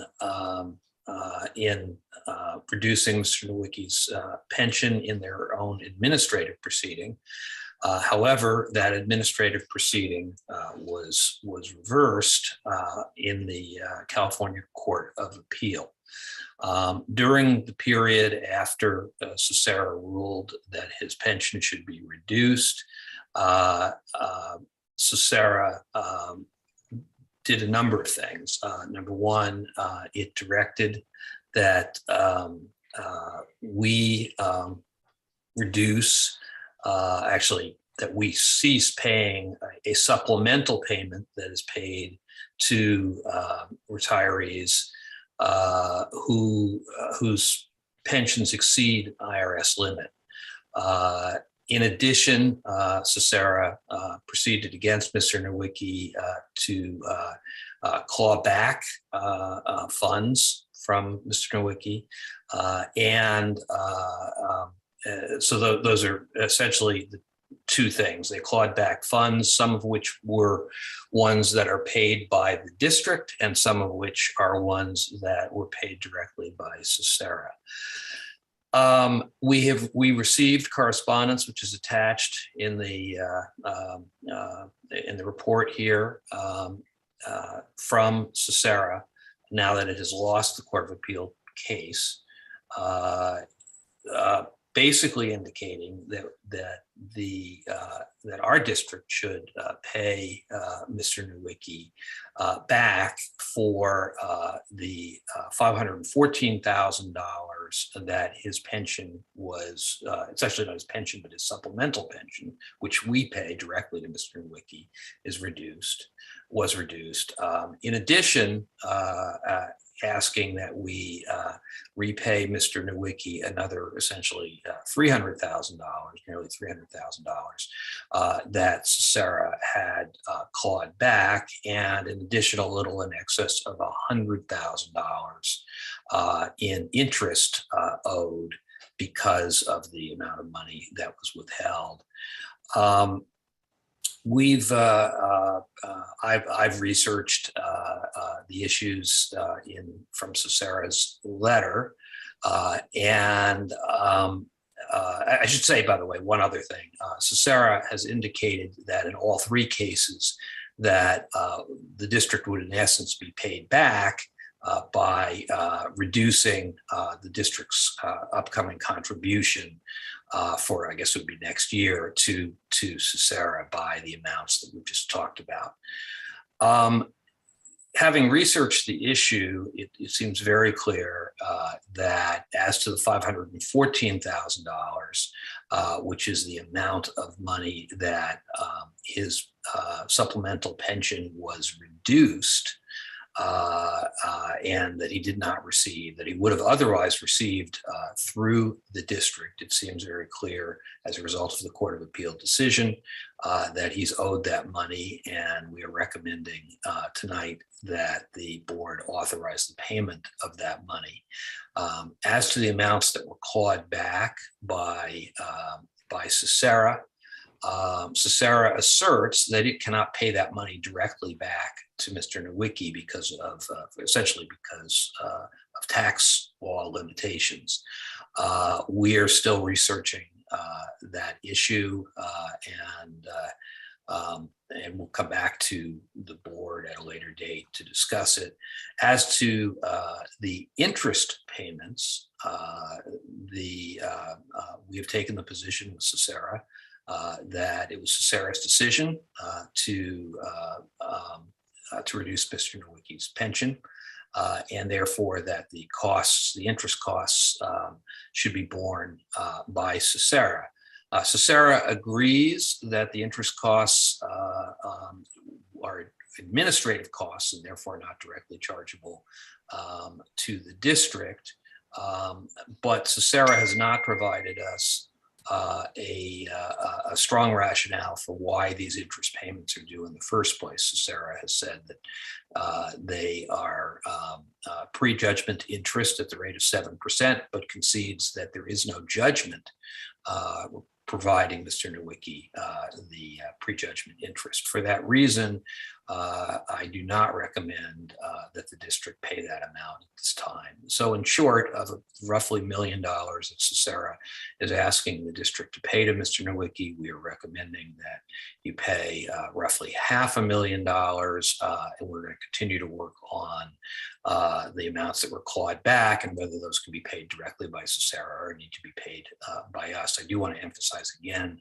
though, that as to both of those amounts, Sisera has said that we would be reducing our contribution to Sisera by an equivalent amount. So in any event, our recommendation for this evening is to pay the $514,000, which is the amount that Mr. Nowicki's supplemental pension was reduced.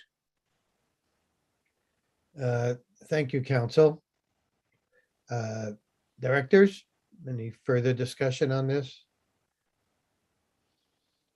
Okay, and I just want to make clear for anyone listening that this amount, the amount that we pay Cesara will be reduced by this amount. So they'll reimburse us basically through that. And that these payments go back to 2015 when Cesara took the action. So, it's about a 7-year period that we would have paid this amount anyway through our payments directly to Mr. Nowicki. So, Yeah, I guess the only thing I would add to that is, this was, a board back in, I don't know, 2007 or something that that approved these payments. There's some issues about, how some contention about how that process all worked. But at the end of the day, there was a pension that was at the time, calculated by Cesara, and Cesara then chose to stop making part of those payments. And since we were doing sort of the topping off, there wasn't any topping off to do. And this part we're paying tonight is only the amounts, it doesn't have to do with the clawback, it is only the amounts that we didn't have to top off on his normal previously agreed pre-court case agreed pension. And it's not even a present value of that. It doesn't have any interest. It's just the actual payments that were on the schedule that we were going to be doing, we're going to be paying. And Cesara is effectively paying it because they're going to reimburse us, as part of its regular pension obligation. We just have to write the check up front. And so it's money we owe him. Right, it's money we owe him. So I would just, on one thing you just said, so we're gonna have to actually write a check for $514,000. Yeah. Plus, I guess I'll ask staff on that. Where does that money come from? Our general fund balance sheet, comes right off there, our savings account, you write it to him, and then next year our payment to Cesara, instead of being $12 million, will be $11.5 million or something, whatever the. Right. So we have the money. I just don't know specifically where it comes from. That's all I'm asking. Just in our reserves. Reserves? Okay. All right, any other discussion by directors? Okay, well, let's open up public comment. We do not have any hands raised or received written comment. Okay, I'll close public comment on item 10.10. Can I get a motion to authorize these payments? So moved. I'll second the motion. Okay, I got a motion and a second. Take a vote. Director Danziger, Aye. Director Jorgens, Aye. President Donner, Aye. Okay, next item is item 11. I can tell you the audit committee has not met. Nope, we didn't meet during this past month. And East Bay Hills did meet. The chief went to it, I know. I've listened to part of it. Basically, they're arguing over who's going to be in and who's going to be out, and we don't get to vote. We, two directors, don't get to vote. So, it was. And also, just for the record, it's Director Jorgens, and I think it's Director Donner now, not me. Oh, is it? So, right? Am I right on that? No, I think it's you. Huh? It's you. It is? I thought we changed it. Nope. No? No. Oh, I didn't It's even. new. It's just new this year. Okay. All right. This is the East Bay Hills one, not the other one. Yeah. Okay, I'll have to check. I don't think I got an invite to the last one, but I'll check. Okay. Thank you for that, Director Jorgens. 11.3. We have not met. Okay. Item 11.4. Director Jorgens. So this is what they're calling the 2x2, I think, now in Orinda. Yes, we have a meeting in July. We have a meeting in July. I think we have had a meeting since in the last month, though, and we're actually making some progress. The chief and the city manager are working on trying to come up with a grant program, and they're trying to work together on, the city of Orinda changed its extended its policy and talked about broadening its policy on red flag day, no parking. So I think there actually has been some, if nothing, at a minimum, we're informing some of the important people on the city council, that we're getting them more and more up to speed. And I think that's valuable, because the more they know, the more they understand what the needs are. And I think it's all been valuable that way. I think we're actually doing a good job. Agreed. Great, thank you. 11.5 is MOFD 25th anniversary celebration ad hoc committee. Director Jex is not here, but first off, I want to say thank you to Chief Winiker for getting the flags flying at all 5 stations. They look great. Actually, a couple of people commented to me that asked me what those flags were, because sometimes you can't quite tell what they are, but they look great. And thank you so much, Chief, for that. And the city of Orinda had a proclamation at their last meeting. The chief and I attended that, honoring us for 25th anniversary. And I think the proclamation has been provided to MOFD, and the town of Moraga will have a proclamation at their next town council meeting next week. Additionally, the one more item on this, the actual official anniversary date is July 1, 2022, which is coming up. I just wanted to put out here for the directors that that on the actual date, I'm not sure we need any special ceremony on that date, but I was thinking on as kind of maybe a final gesture, that on July 4th, we'll be having the Orinda July 4th parade. There's also a July 4th celebration in the park in Moraga on that day. So the only thing I was thinking of, and I'd be willing to go, assist there at Station 45, where the parade kind of ends, and a lot of people just walk by there. I was just thinking about giving out, and I'm just thinking to make it simple, maybe cookies or something that will commemorate the 25th anniversary. And maybe as long as I get a consensus, I can work with the chief and whoever else I need to work with to figure out what it is. So I was thinking about just giving out something from Station 45 on that day, and as well as at the Moraga July 4th community Commons Park, have a table out there and just give out something to commemorate. It will give us also the opportunity to, have some of our literature there on, it might be the fire adapted community ambassador or some other information we can give out. So I just want to hear from directors who are there. If we have a consensus to do that, then I can work with the chief on doing the particulars. That's it. Directors, you okay with that? I elect you to give out cookies. I didn't say the chief, but that's great. Okay, if you're both okay with that, I'll just work on something for those days, and I'll talk to chief further. But thank you so much. That's it. Okay.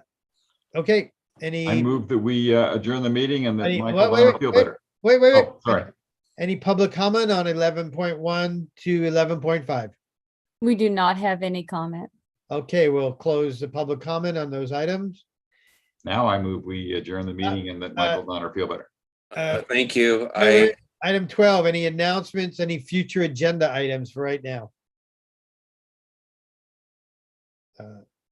Okay, any final public comment on item 12, I guess? 12. We have one hand raised. Jonathan Goodwin. Okay, I'm sure we can Jonathan. make comments on future agenda. The public can't. Okay. Yeah, there's one thing I would like to see addressed at a board meeting.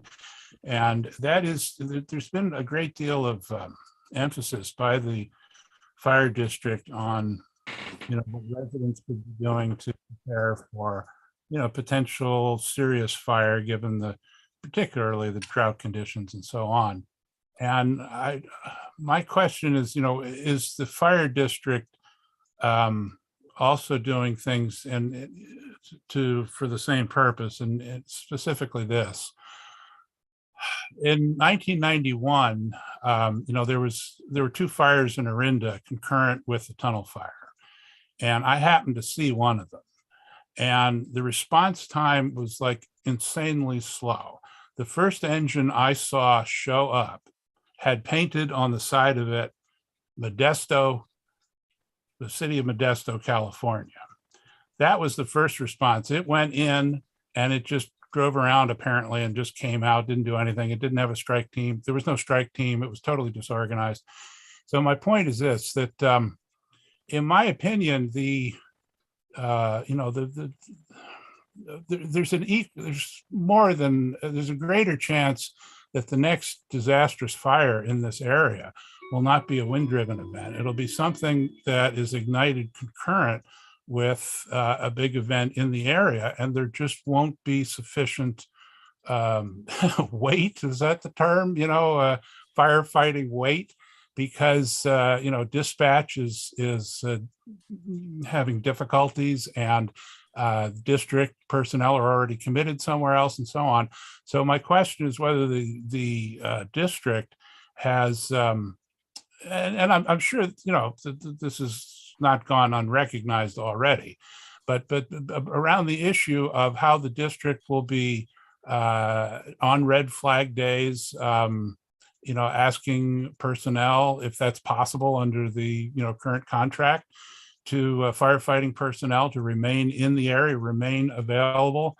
In the old days, Station 45 hosted a CDF engine company. I'm sure that's no longer, I don't think that's happened for years, but that was something that had happened before on red flag days. I think some sort of presentation about things that the district is doing to prepare for this specific sort of scenario would be helpful. Okay. Thank you, Jonathan, for that input. I think that's a good idea. And let me, maybe, as your elected representative for the district, maybe we'll talk more offline, and I'll see if I can get some further information on our approach to red flag days down the line. All right. Thank you. Any more hands raised? We do not have any more hands raised. Okay, let's close public comment. And can I get a motion to adjourn? So moved. Second. Okay, thank you. Take a vote. Danziger, Aye. Jorgens, Aye. Connor. Okay, thank you, everybody. Thank you, staff. Thank you, public, and everyone be safe. Bye. Michael, be better.